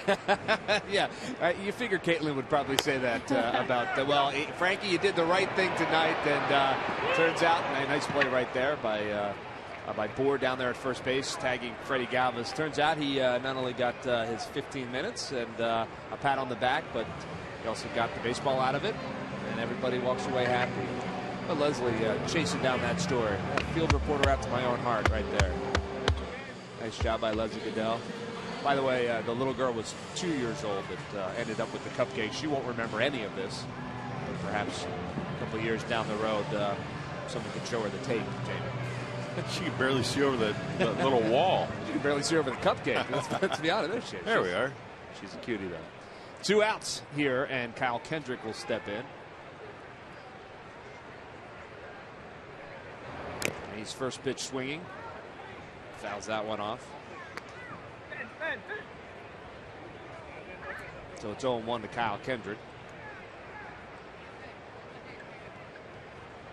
Didn't look like we were going to have a pitcher's duel when this first started off, but both guys have done a nice job kind of collecting themselves, and here we sit in the bottom of the fifth in a 2-1 game. Counts 1-1 to Kyle Kendrick. Takes that one upstairs for a ball. It's 2-1. Kendrick betting just 0.83 on the season. 5 hits, 60 at bats. One's outside for a ball, too. 3-1 now to Kyle Kendrick. What are you saying to Kyle at this point? Take a strike. Take a strike. don't swing.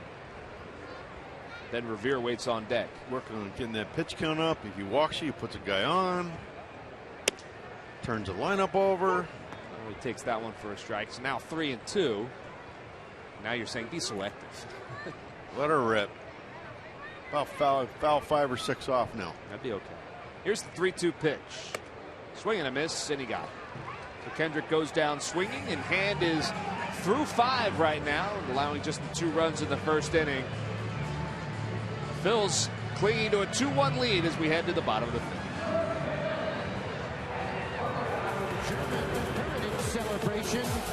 Wolfgang von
continued to dominate and impress during his first test in the major leagues. Ken Giles hit the ground running in mid-June and keeps passing each obstacle along the way. The right-hander allowed a home run in his major league debut. That was the last one, and he only allowed an earned run in 4 of his first 37 appearances. The 23-year-old with an ERA in the low 1s has found a comfort zone in the back of the bullpen. And it's brought to you by Independence Blue Cross. Live fearless. Perfect shot for a photo out there in straightaway center field, memory lane. Just one of the great attractions here at Citizens Bank Park. He's excited to be on television. That looked like T-Mac's glove. That was a pretty old glove right there. Kyle Kendrick back on the hill for the top of the 6th. I don't know if anything catches like T-Mac's glove, though. That's true.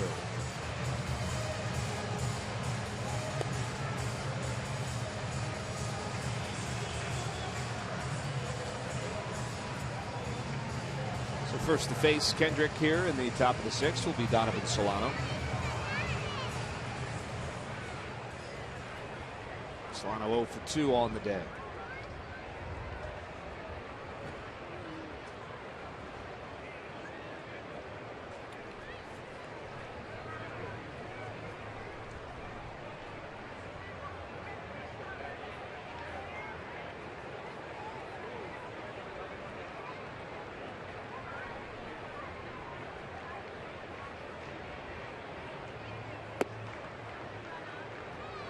First pitch, blowing outside for a ball. It's 1-0. That's that cutter that he chased last at bat.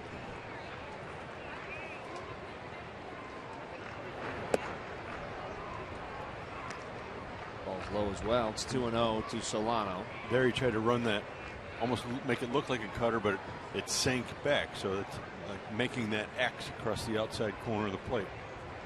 It's hard for the hitter to decipher unless they can pick up the spin.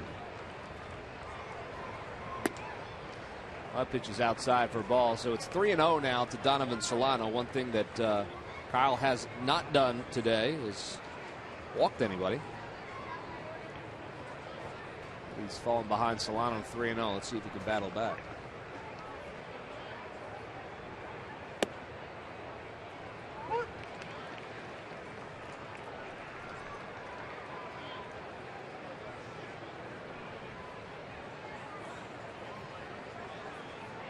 It'll be Solano, McGee, and Ozuna here in the top of the 6th. Here's the 3-1 pitch. Real high for a ball, so he does walk him. First walk of the night for Kyle Kendrick. A leadoff walk. That'll bring up Casey McGee.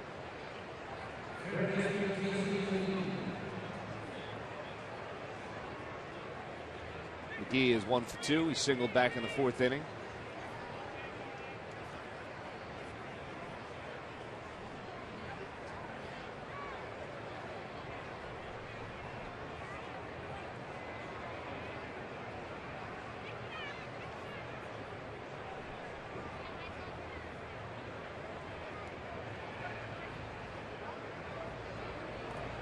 First pitch to McGee is over for a strike. 0-1. One of those Kyle Kendrick ground balls right now would certainly be welcome. The patented 2-ball. As we'd say in the dugout, put him in the lane. I like that.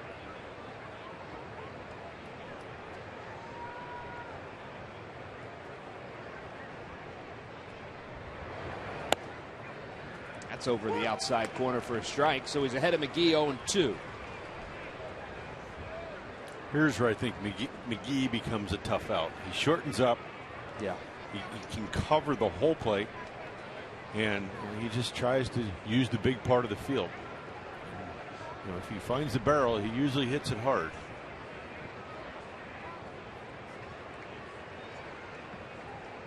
The 0-2 pitch over the outside corner for a called third strike. McGee didn't like it, but looked like a pretty good pitch. Wow. Kyle Kendrick will take it.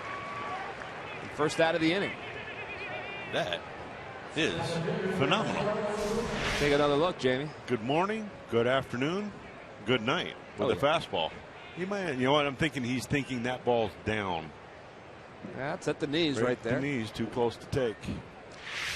Close to take indeed with 2 strikes. Kyle Kendrick gets the strikeout. That'll bring up Marcell Ozuna with a runner on first. Solano. Ozuna's struck out and singled so far in this game. First pitch over for a strike. So after 4 out of 5 balls thrown to Donovan Solano were out of the strike zone, he's come back with 4 straight strikes. Keep an eye on Solano at first base. I know this is your 4-hole hitter, but you're trying to create some sort of offense here, and they've figured out ways to do it all season long. It's over for a called strike as well. It's 0-2 now to Ozuna. Ozuna steps out. Doesn't like that call either, but they look like they're right there. So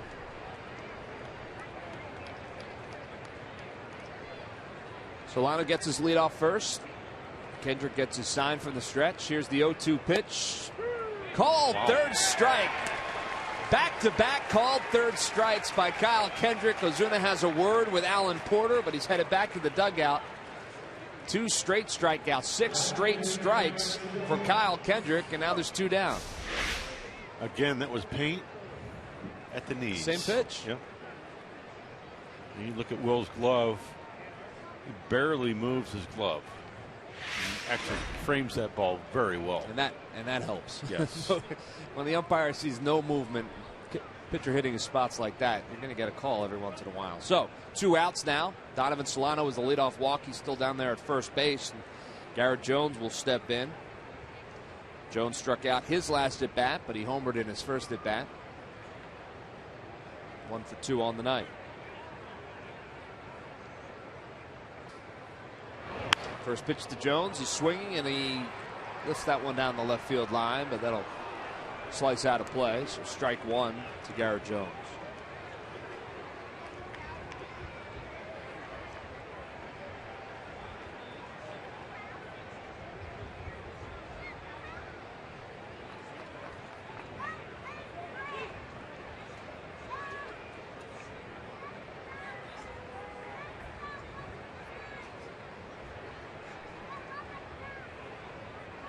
The 0-1 pitch swung on and hit in the left center field. On the run is Darren Ruff. He's got a beat on it and makes the catch. And Kyle Kendrick does a real nice job pitching around that leadoff walk. He gets the 2 strikeouts and the fly out.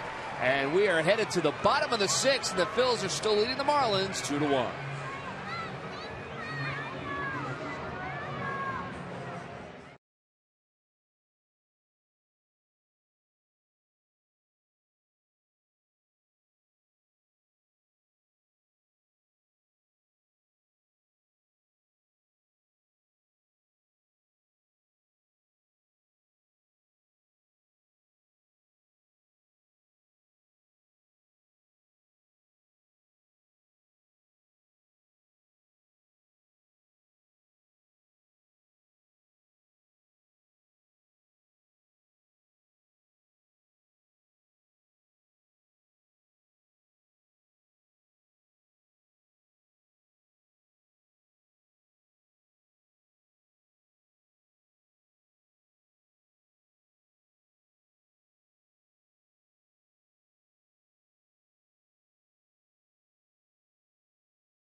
Honda dealers. Visit your local Delaware Valley Honda dealer or shop honda.com. By Xfinity, your home for the most live sports. And by Toyota. Where will Toyota take you? Visit buyatoyota.com to find out. Toyota, let's go places. 2-1, bottom of the 6th. Just 3 hits for the Phillies, 5 hits for the Marlins, but the Phils have it where it counts in the run column. 2-1 as Ben Revere will lead off. It'll be the top of the order for the Phils. Revere, Franco, Utley. And they'll continue to face 24-year-old from Chaska, Minnesota, Brad Hand. We see Revere 1 for 2 on the afternoon, or on the evening, I should say. That's over for a strike. It's 0-1 to Ben Revere.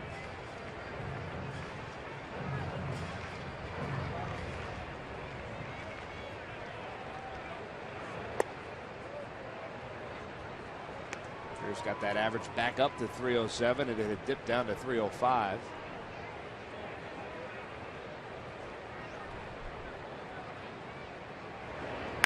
That pitch is swung on and lined into center field for a base hit. So his second hit of the game for Ben Revere, and he's got a leadoff single. Most popular way to follow the September pennant races is with the MLB.com at bat.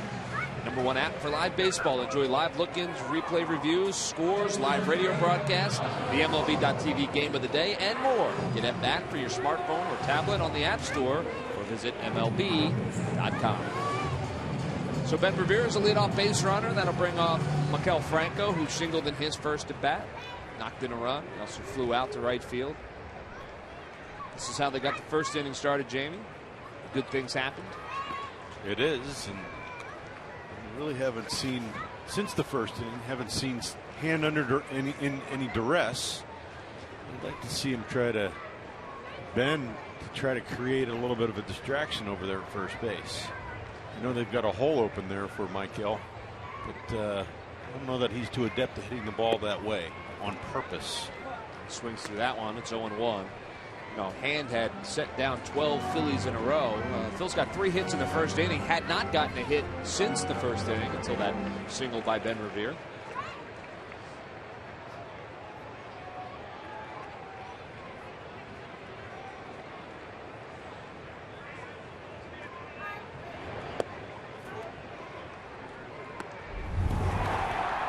Take a look at what Franco was able to do in the first. Curveball stays, I don't know if it's on the corner, but it's up a little bit, and Maikel just deposits it into kind of right center field. Ben Revere scores rather easily for the first run of the game. Revere had led off with a single, moved up on a wild pitch, and then Franco delivered that single, so gets an RBI there as Hand keeps his eye on Ben Revere this time.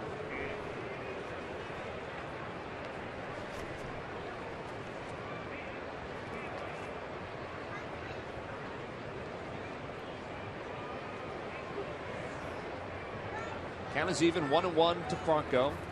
Another look over at Revere. I see that more and more, Jamie. I don't understand when a first baseman comes off the bag like that. Takes the throw about 2 feet away from the first base bag. I don't understand. It's just a token throw over, and I think they're kind of making a token catch and getting the ball back to him quicker. I don't get it. I mean, normally when they get off the bag, they move that distance, but I don't know that throw over there creates that, that pickoff throw over there creates that movement to come to the ball. Well, he said earlier that Hand's not really known for his ability to hold runners on. Revere's got a good lead on. He did have Revere leaning back that time as Franco fouls that one past the third base bag. Hence the slide step.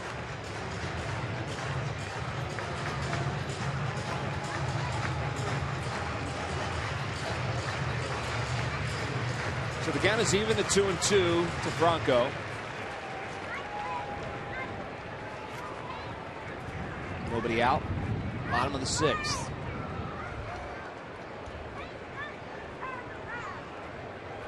Another throw over.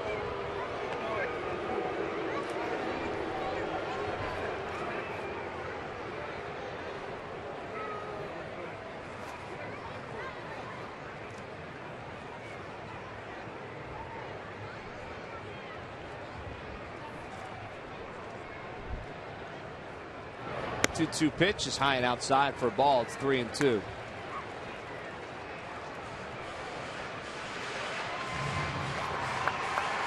Chase Utley waits on deck. It's a full count to Franco. Ben Revere leads off first.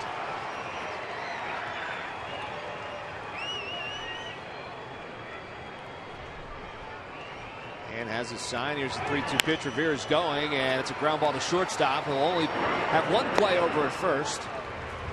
So Revere moves up to second. Franco's out on the fielder's choice. 6-3. Revere gets moved up into scoring position for the middle of the order. Chase Utley.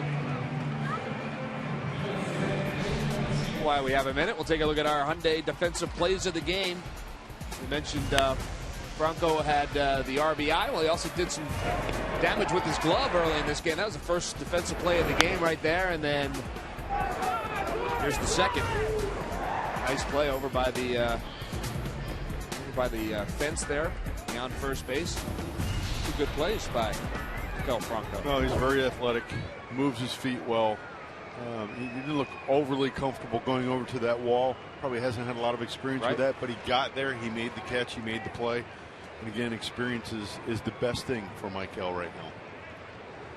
And steps off. Chase Utley steps into the batter's box, 0 for 2 on the night. Fly out and a ground out.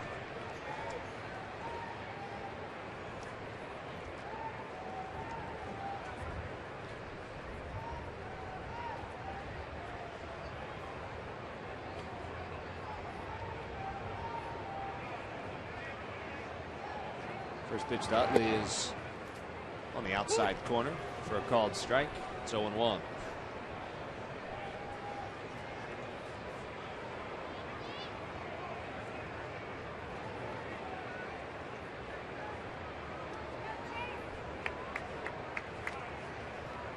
Phil's looking to put another run on the board. A base hit would do that from Chase Utley. Here's the pitch, and that one's going to get past Mathis, and Revere's going to move up to third. I think that's going to be a wild pitch.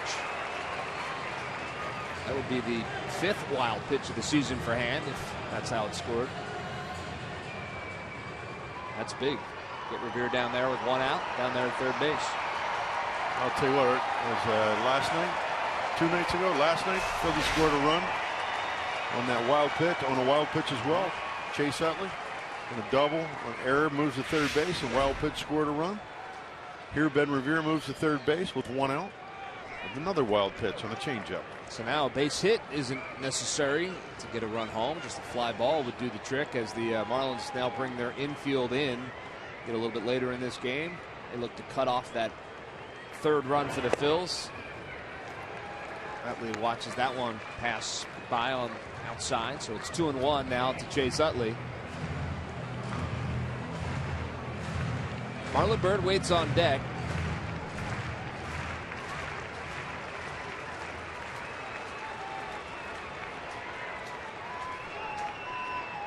Here's the 2-1 pitch. It's high for a ball. It's 3-1. So now if you're Hand, do you challenge Chase Utley, lefty on lefty, or do you go after Marlon Byrd, the right-hander coming up? I guess you got to go after Chase. I got to believe, you know what, you've got to go. You have to go after Chase. And you've gotten him out twice. I think now I'm starting to think maybe the odds aren't in my favor.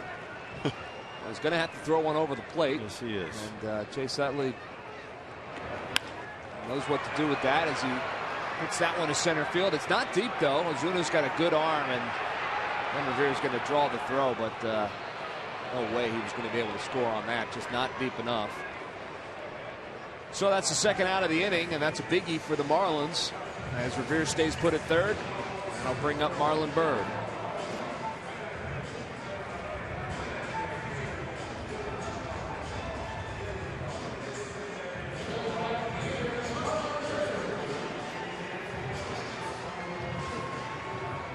Marlon 1 for 2 on the night. The RBI double back in the 1st. This is a big run for the Phillies here at third base. Yeah.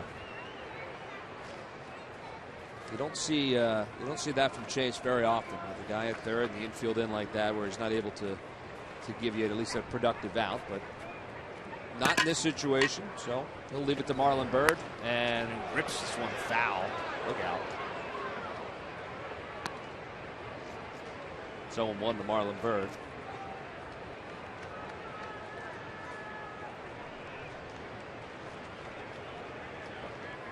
Marlon's next RBI will be his 80th of the season. He'll collect that right now. Sam Dyson gets loose in the Miami bullpen. It's high and outside for a ball. It's 1-1. Here was the 79th RBI for Marlon Byrd this season. Off the wall, off the hands of Jones. Nice slide by Maikel Franco and at home, and stand-up double for Marlon Byrd in the first inning. Right, when he gets his arms extended, boy, he can really hit a ball hard and far. He is so strong. That ball's outside for a ball. It's 2-1 now to Marlon Byrd.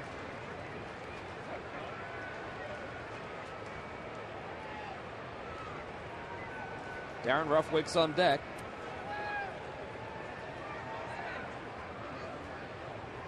Beer gets his lead off of third.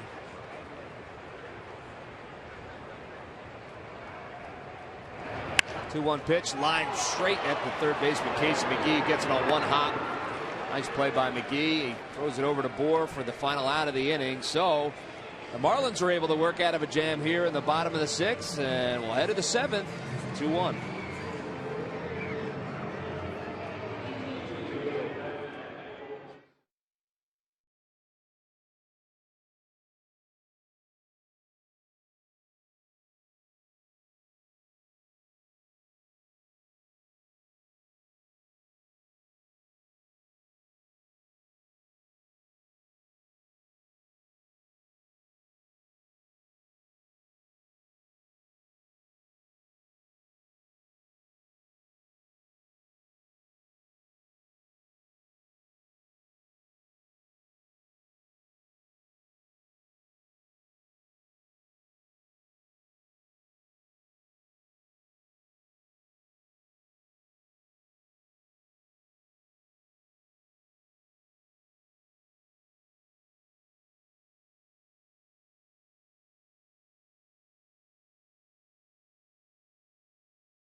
Time now for your local Honda dealer's game summary. And if you missed the first 15 minutes of this game, you missed an awful lot. Garrett Jones had his solo home run in the top of the second, and that was after the Phils had scored 2 in the bottom half of the first inning. Marlon Byrd with an RBI double. Both starting pitchers have pitched well. Brad Hand, 6 innings, 4 hits, 2 earned, and Kyle Kendrick, 5 hits, 1 earned through 6. Just the 1 walk and the 5 strikeouts for the Phillies right-hander, and he is back out there in the top of the 7th.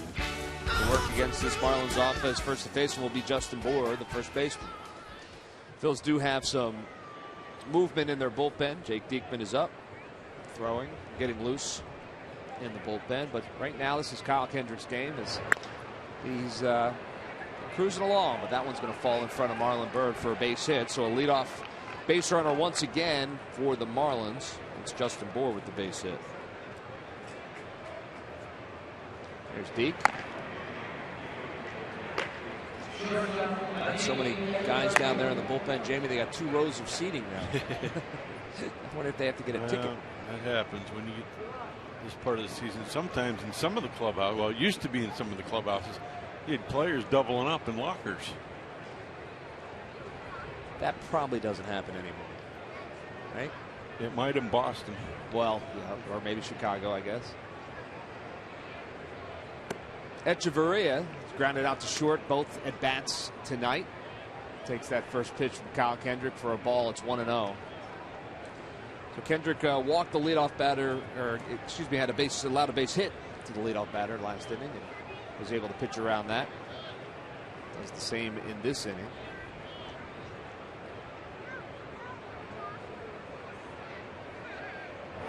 1-0 pitch is a line drive to left field. That's a base hit. So the first two runners have reached here in the top of the 7th. These lucky fans are today's Citizens 7. They will each receive a prize pack courtesy of Citizens Bank. Good banking is simple, clear, and personal, and that's helping you bank better. Citizens Bank. Good banking is good citizenship. So nobody out, 2 on here in the top of the 7th inning.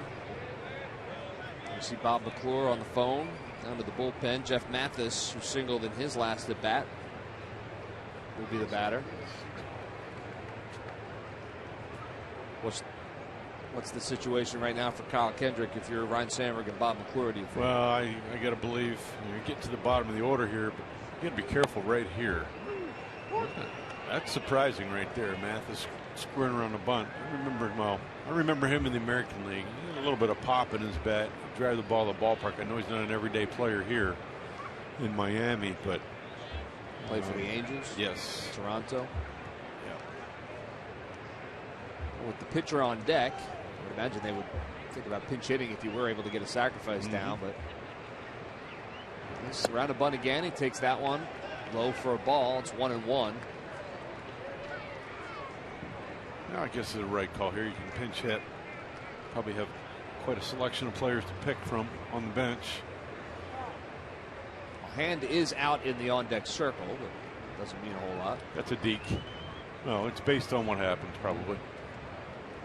But you know what? I think either way he's out. You think? Yeah. You see the Marlins bullpen is, unless extra base hit, something like that.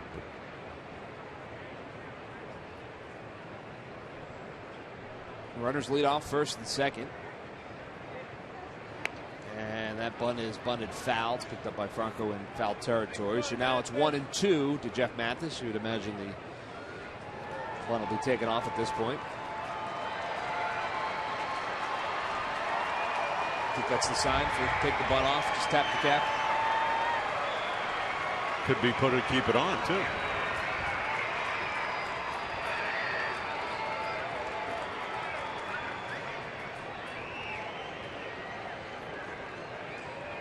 Runners on first and second, nobody out.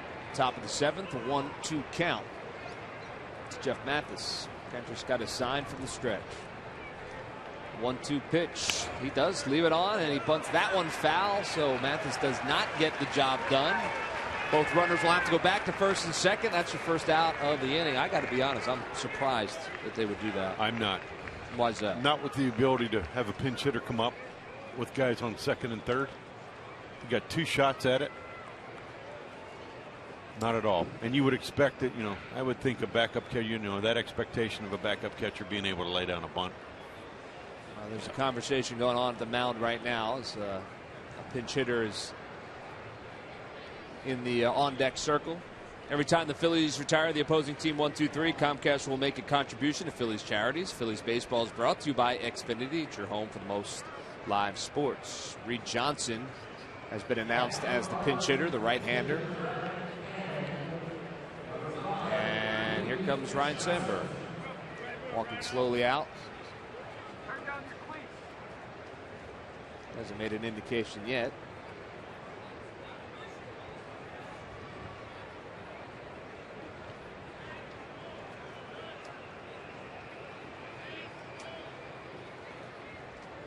I think he just said good job. So Kyle Kendrick's night is done. Gets himself into the top of the 7th inning. So 6 1/3 for Kyle Kendrick. He's responsible for the 2 guys on base. We've got a pitching change here at Citizens Bank Park. Phillies lead it 2-1.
September 26th at 7:05. Saturday, September 27th is Goyo Latino Family Celebration Night. Games at 7:05 as well. And then Sunday, it's Fan Appreciation Day, September 28th, 1:35.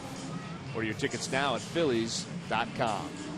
You see Kyle Kendrick. His night is done. He hands the ball off to Jake Diekman with runners on first and second. One out here in the top of the 7th. Here you see Deke's numbers appearing in his 68th game of the year. 5-4 with an ERA of 3.68.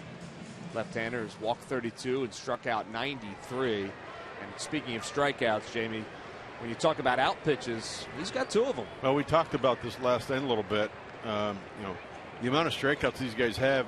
What type of percentage they had with each pitch, and it's really interesting to see that Jake is at 52% fastball and 48% slider.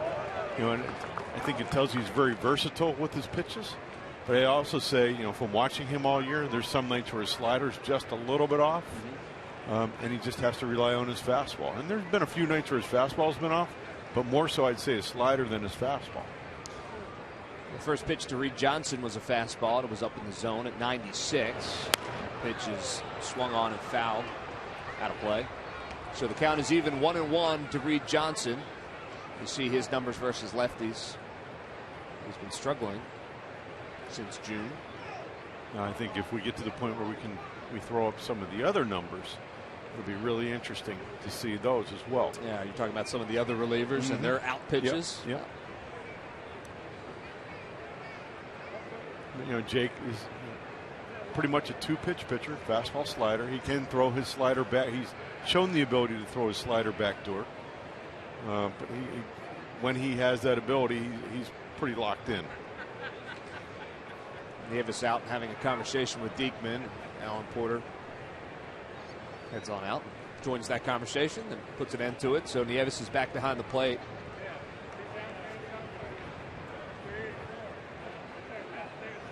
Strikeout would be big here. Counts even 1-1.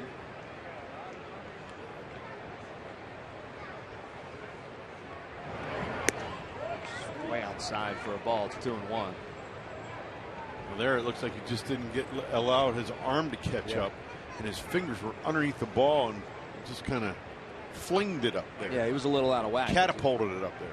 Looked like his arm was kind of catapult's a good word. It was kind of following the body movement. 2-1 pitch is swung on and a line drive to right field. That's going to fall in front of Marlon Byrd. He's up with it. Here comes the throw to the plate. It's not cut off. The tag is put on by Will Nieves.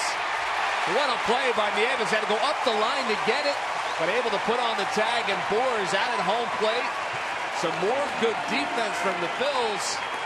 Nice job by Marlon Byrd, who did not hesitate 1 second in getting that ball to the plate.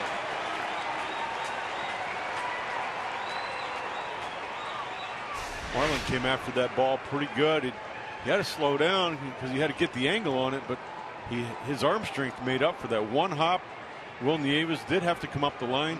Fortunately, Bohr was on second base with not great speed, and it allowed Marlon to I don't want to say it was an easy play. It's never an easy play, but an easier play than expected. Yeah, I mean, Nieves had to go up the line, as you said, but makes the catch, makes the tag, and Marlon got rid of that ball so quickly, which is what allowed Nieves to make the play. So fine play all the way around. The nice thing, Echeverria was not able to advance to third base either. So runners still on first and second. It's a good point now with 2 outs.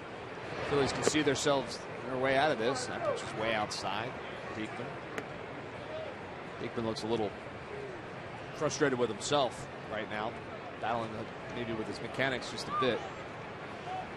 Jamie, you said one of your keys to the game was play good defense, and it's something the Phils have done most of the season. They're second in the National League in fielding percentage, but those kind of plays that you don't often see in the stats, those go a long way to helping you win ball games.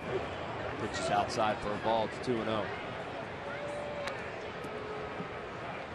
Yelich has been real good against lefties this year. .318.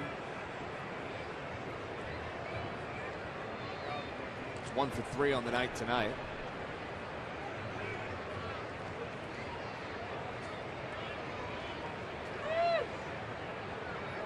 Nobody up in the Phillies bullpen, so this is Diekman's inning with 2 outs. 2-0 pitch is swung on and lofted into left field. That's got a chance to fall. No, it slices foul. Thought that was going to find the corner. Darren Ruff was on his horse, but it's sliced foul and out of play. We'll come on back and do it again.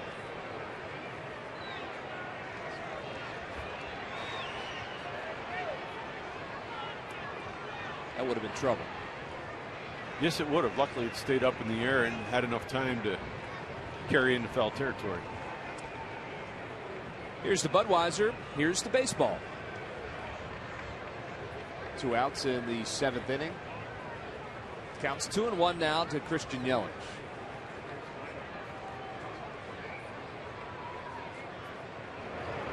Swing and a miss. It's 2-2.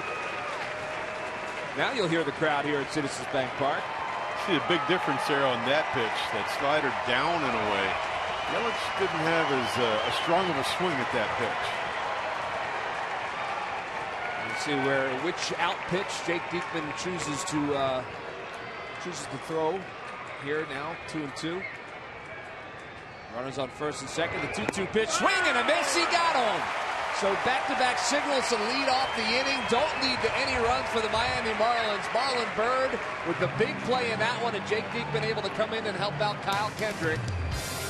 Good defense, some good pitching as well, and here's the strikeout. The slider and the tag by Nieves on 4. And that's the end of the top of the 7th. The Phils still holding on to their 2-1 lead.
In the bottom of the 7th.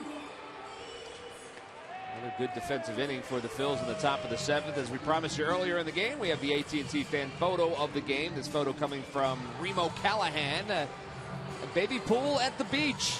Not only are you at the beach, you have a baby pool on top of things. Not bad. Tweet your photo to hashtag Philly fan photo for a chance to be shown in an upcoming game broadcast. It's brought to you by AT&T. Sam Dyson now pitching for the Miami Marlins. 2-1 with a 2.25 ERA. 30 strikeouts on the season. Dom Brown will be your hitter. He's going to pinch hit for Darren Ruff. We're in the bottom of the 7th. Phils with a 2-1 lead. Craig Murphy alongside Jamie Moyer. And Leslie Goodell with us as well.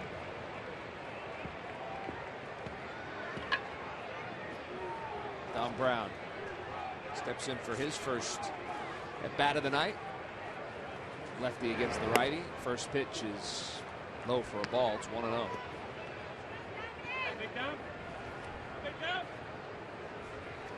Sam Dyson, a 3-pitch pitcher. Fastball, slider, changeup.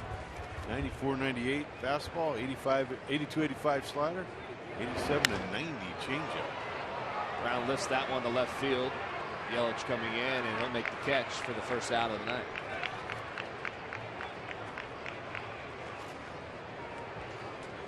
Time now for the Major League Notebook. Let's join Leslie Goodell. Leslie? Yeah, Murph, our Major League Notebook brought to you by Gwinnett Mercy University. And baseball lost a member of its family today. Frank Torre, the brother of Hall of Famer Joe Torre, passed away after battling several health issues in recent years. Torre helped the Milwaukee Braves to a World Series title in 1957. He finished his career with the Phillies in 1962 and 1963. Frank Torre was 82 years old. And the Marlins have not ruled out the possibility that Giancarlo Stanton could return before the end of the season. Now, this seemed unthinkable on Thursday night when he was struck in the face by an 88-mile-an-hour fastball. But apparently he is feeling much better. He suffered multiple fractures in his face as well as losing some teeth. He is not eating solid foods, as you could imagine. However, he feels much better, and I think he's the one that's motivated to want to come back. In the meantime, I spoke with Marlins reliever Anthony DeSclafani, and he said that they are playing with a chip on their shoulder. They are not going to soon forget what happened the other night, and that it's really raw right now, these emotions for them. But I'm afraid, Murph, no matter how much of a chip they play with on their shoulders, it's going to be tough to generate the kind of offense that they have when Stanton's in that lineup. Yeah, you may be right, Leslie. As you just take a look at the last 2 ball games for the Miami offense, they have been scuffling a bit. Thank you for that report, Leslie. As Cody Ashley is in the box, it's 1-2 to him, and that pitch is over for a called strike. And Cody knew that right away as he heads back to the dugout. Second out of the inning for Dyson. That'll bring up Will Nieves. Well, just his presence in the lineup is you can't imagine. You know, I look back to when I played in Seattle with the Seattle Mariners, and we had a guy by the name of Edgar Martinez, who, when he was in the lineup, whether he was swinging the bat well or not, pitchers always, he was the guy they needed to get out or they needed to pitch around. Well, you take a look at the numbers that Stanton has put up. I mean, they are MVP numbers for this season. You can't possibly replace that. And as you said, you can't. It's hard to replace the presence as well. But as we said last night, and as Mike Redmond said after it happened, they have to. They just have to go on and do what they got to do and try to win ball games. So. And the other side of it, the opposing team can pitch differently to their hitters because he's knowing he's not going to be in the lineup right now. Nieves grounds that one short. Echeverria across the diamond. And that's the 3rd out of the inning. So an easy inning for Sam Dyson. And we're headed to the top of the 8th. The score still Phillies 2, Marlins 1.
And save big today by AT&T, mobilizing your world. And by Chevrolet. Visit your local dealer at ChevyDealer.com. German Heritage Night here at Citizens Bank Park, and Fanatic is rolling out the barrels with his buddy, what do they call him, Wolfgang, I think was his buddy's name tonight, and some accordion music as well. Rolling out the barrels, indeed. Well, new pitcher for the Phils is that guy, Ken Giles, 3-1, with an ERA of 1.11. 9 walks, 59 strikeouts, and what can you say about Ken Giles? This season he's been pretty close to perfect for the Phils, and he's in the middle of a streak right now too, Jamie, where he just seems to be mowing down batters 1, 2, 3. Yeah, and in this graphic here, you look at Kenny's 59 strikeouts, 70% of them come on the slider, and you think, geez, he's a power pitcher. Well, you think about it, the guy throws 97 to 100. Hitters are keying off that fastball. And when he throws the slider, it's, the speed variance, they can't adjust to it because of the variance and the movement on the slider. Because you can't try to hit both of those pitches off of Kenny Giles. And Leslie, he's had a real good connection with both of his catchers this year as well, and that certainly helps any pitcher. Yeah, he certainly does, Murph. He said earlier that Carlos Ruiz has made him such a better pitcher this year. He's helped him a lot with pitch selection as well as locating the ball, and he has come a long way in that area. Remember, he's thrown hard for a long time, but the kind of command we've seen from him, we have really seen mature this year for him as a pitcher. But he said Chooch has been a big part of why he's been able to have such good command. Yeah, it started in Double-A and then continued in Triple-A and has even gotten better here at the major league level, and that is really good to see. As finds the strike zone there. It's 1-1 right now to Donovan Solano. Solano is 1 for 3 on the night and single to start off the 6th inning. Tomorrow you're gonna wake up. That one's fouled out. How lights out has this guy been? He has retired the last 23 batters he's faced, and of those, he's struck out 12. He hasn't allowed a base runner in his last 7 appearances. He's really a fun guy to watch pitch, too. He is that. He is every bit of what was advertised in terms of the power. And, Jamie, you look at those numbers, and that's exactly the kind of guy that you need in the 8th inning. You talk about shortening games with your bullpen. You get your starters through X amount of innings, and then you hand it off to the bullpen, and you shorten games. Well, you shorten games with guys like this. Well, when you have 3 guys in the back of your bullpen like the Phillies have, they can make it a 6-inning game. And that's exactly what they've been doing here in the second half of the season. They just haven't had enough games where they've had enough leads. Well, that one's ground ball to Galvis across the Bronco for the first out. So 1 down here in the top of the 8th. As it sets up, you would imagine Ken pitches here in the 8th inning, and as long as everything goes well, you'll see Jonathan Papelbon in the 9th. And since Ken Giles has made his major league debut on June 12th, he and Pap have combined to completely shut down the 8th and 9th. Overall, they've appeared in 23 games together, Jamie, and those 23 games, Phillies are 19-4, and they have combined to post an ERA of 0.73 in the 8th and 9th innings together.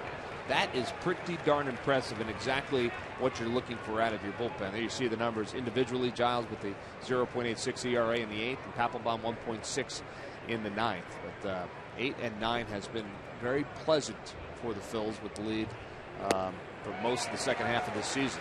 He gets Casey McGee swinging over top of that one. It's 0-2. Well, you see right there, those 2 pitches right there, both sliders. The first one, McGee was looking for a fastball, and that ball broke underneath his bat. He missed it by probably 6 to 8 inches. Same thing with that second slider right there. Now he's got to protect, and he does. He just ticks that ball off the end of his bat. But as a hitter, it's got to be very difficult to try to, you're picking a side of the plate, you're picking a pitch. And it almost looks like he's taking a little bit of the aggression out of McGee's bat right here. That was an 89-mile-per-hour slider that he just fouled off. But as you said, you have to protect against the 98-mile-per-hour fastball. It could come at any time, too. So here's the 0-2 pitch from Ken Giles. Swing and a miss. He got him. Another slider. 4 straight sliders to Casey McGee, and he had no chance. And there's 2 outs here in the top of the 8th. And oh, by the way, he does a pretty good job of locating that slider. Take a look again, Jamie, at the pitch sequence. Slider, he's looking fastball again. There was a fastball swing right there. Another one. Just fouls it off. Now here's the put away slider. Looks like it had a little more depth to it. On the plate, but it had a little more depth to it. I'll bring Marcell Ozuna to the plate. First pitch to Ozuna is a fastball, and it's down low for a ball.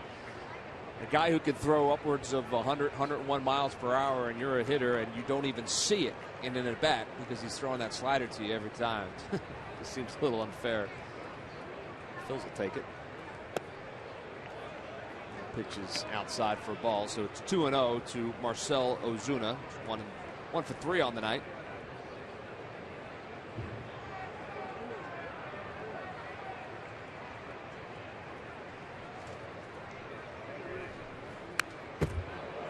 Pitch foul back. And then when you can throw that 99-mile-an-hour fastball at the belt, you know, that's what's really not fair to the hitters. But I love seeing it. I sure do too. So 2 outs. Top of the 8th, 2-1 count to Ozuna. Ball's in the dirt, so it's 3-1. AJ Ramos warming up in the pen for the Marlins. So the Phillies will see him in the bottom half of this inning.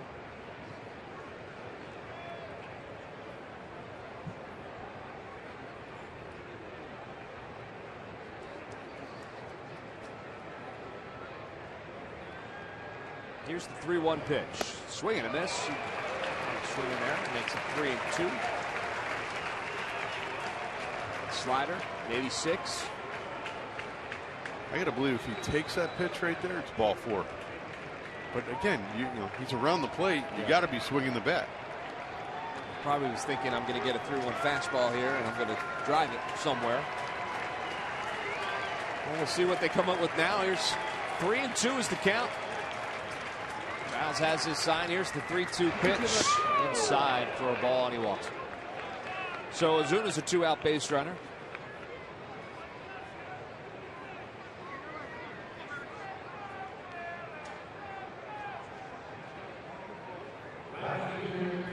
That'll bring up Garrett Jones, homered in his first at bat. 1 for 3. So after retiring those, was it 24 batters in a row, 25 batters in a row, allows his first base runner. And I'll work on Garrett Jones. First pitch to Jones is over for a strike.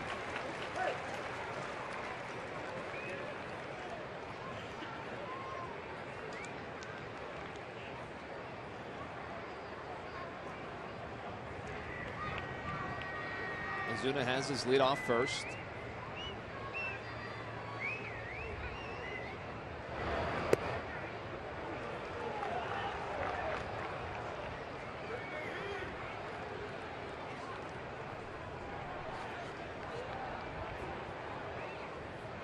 Thinking if he could throw him 2 fastballs on his belt, he's got no chance. That one is ground ball to Maikel Franco. 1 hop, an easy play. He gloves it, steps on the bag, and Kenny Giles is able to get out of the inning. He allows the 1 walk, but they leave that base runner stranded on first. We're going to head to the bottom of the 8th. The score is still 2-1 Phillies.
8th, 1:35 versus the Braves is Fan Appreciation Day. All the fun and surprises of a traditional Phillies Fan Appreciation Day. Citizens Bank Park Fathead with the 2015 schedules free to all fans. If you don't have your tickets, you can get them now. Order them at Phillies.com. Final game of the season. Final game at Citizens Bank Park. We head to the bottom of the 8th. The Phillies with a 2-1 lead. There's Ken Giles on the bench after working his inning. Faced 4 batters.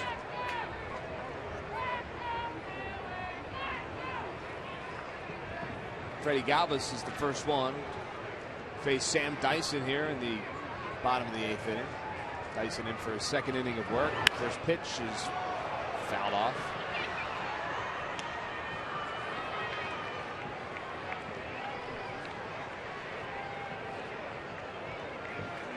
See what Galvis has done tonight. 0 for 2 with 2 ground outs.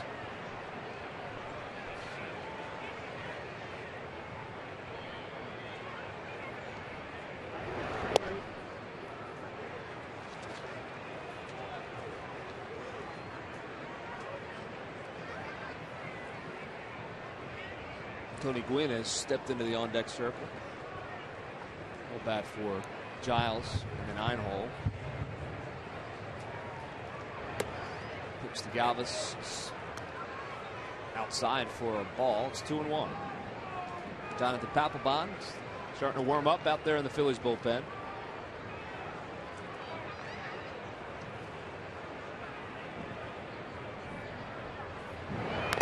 Swung on and fouled back. Count is even at 2-2.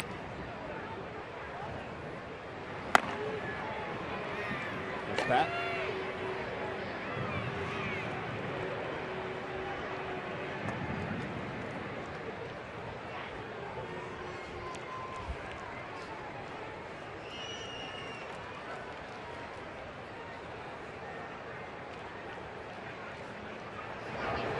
Two pitch, ground ball, first base, picked up by Bohr and over to Dyson covering for the first out of the inning. So Galvis is retired. 3-1 on the putout.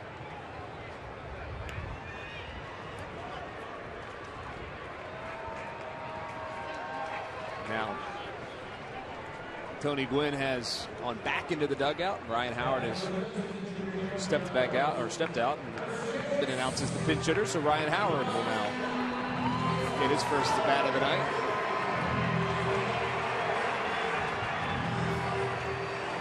I guess the thinking there is you might get a hold of one to give you a little insurance, right? Get a quick one right here. Yeah. Give yourself a nice 2-run lead for Jonathan Papelbon going into the top of the 9th inning.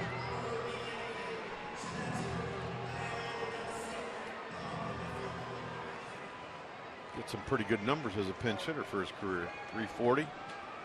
5 doubles, 6 home runs, and 21 strikeouts. Always seems to come up in big spots as a pinch hitter and has delivered time and time again. Let's see if he can do it here tonight. First pitch, swung on and missed.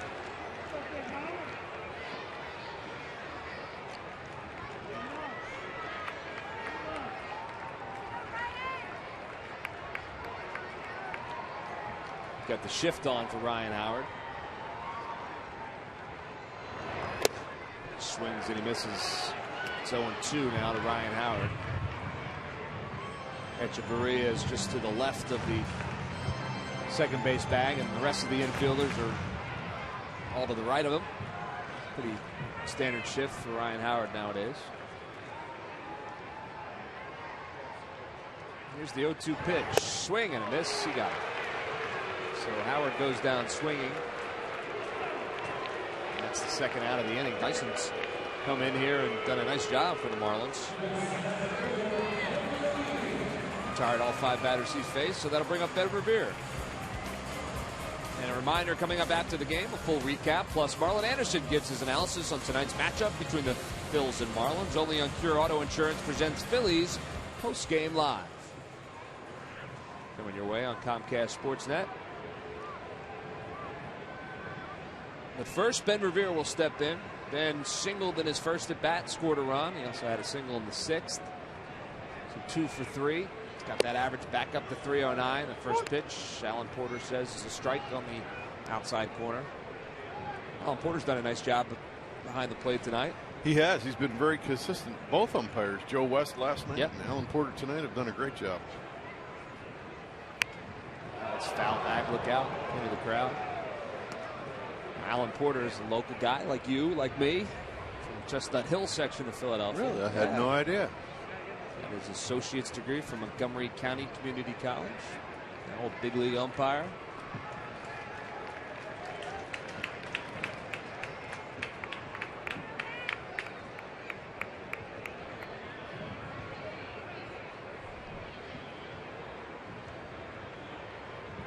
Count is 0-2 to Ben Revere. Here's the pitch. Swung on and hit off the plate, but Dyson fields it. Throws it over to Bohr for the final out of the inning, and Ben Revere is out 1-3 in that inning. So it's Jonathan Papelbon time. Phillies have a 1-run lead. Pap will try to knock it down. On Phil Liquor.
With a 2-1 lead. It has been this way since the second inning, and Jonathan Papelbon is in to close out the game. But take a look first at our WB Mason deliveries of the game. And Jamie, good defense was your key to the game, and they got it tonight. Yes, it was. Michael Franco with 2 plays here in the first inning. A ground ball to his right, and then a pop up to his left over by the stands.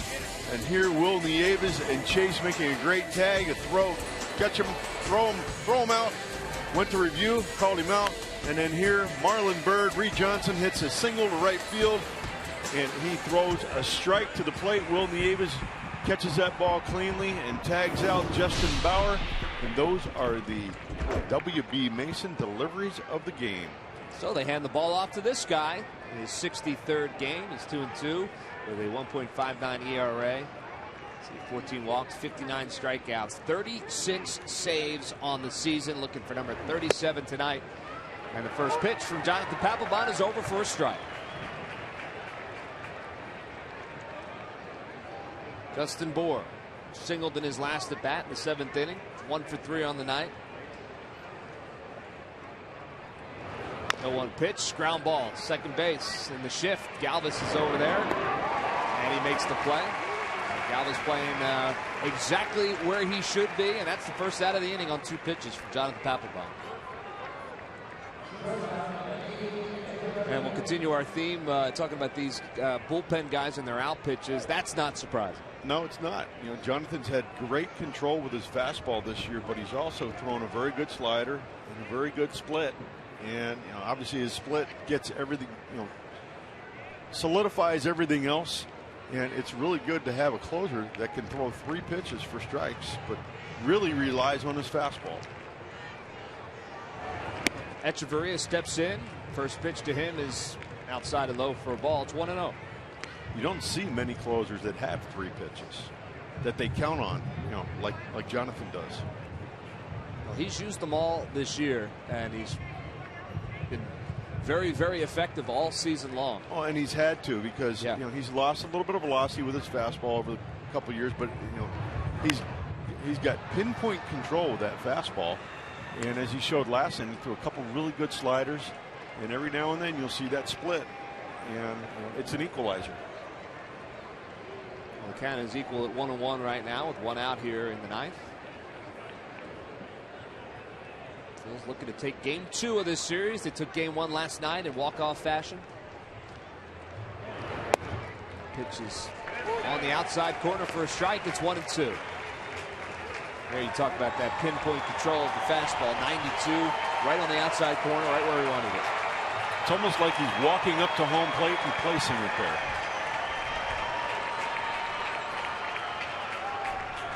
So he's ahead of Echeverria, 1-2. Gets a sign from Will Nieves. Here's the 1-2 pitch. Swung on and fouled back, and it's going to go out of play. So they'll do it again.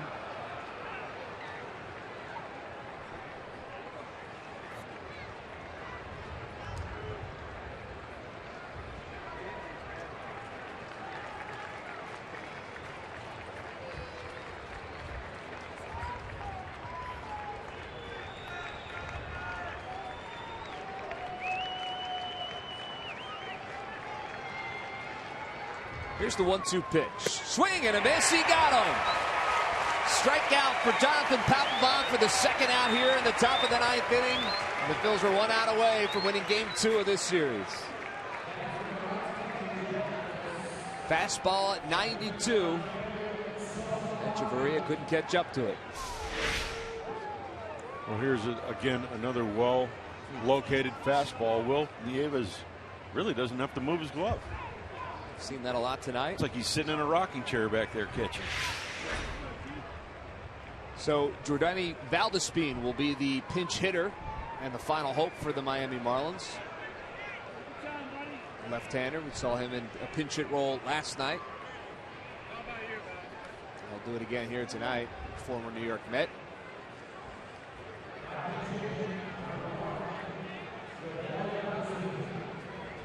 Let's take a look at his pinch hitting numbers career-wise. 179.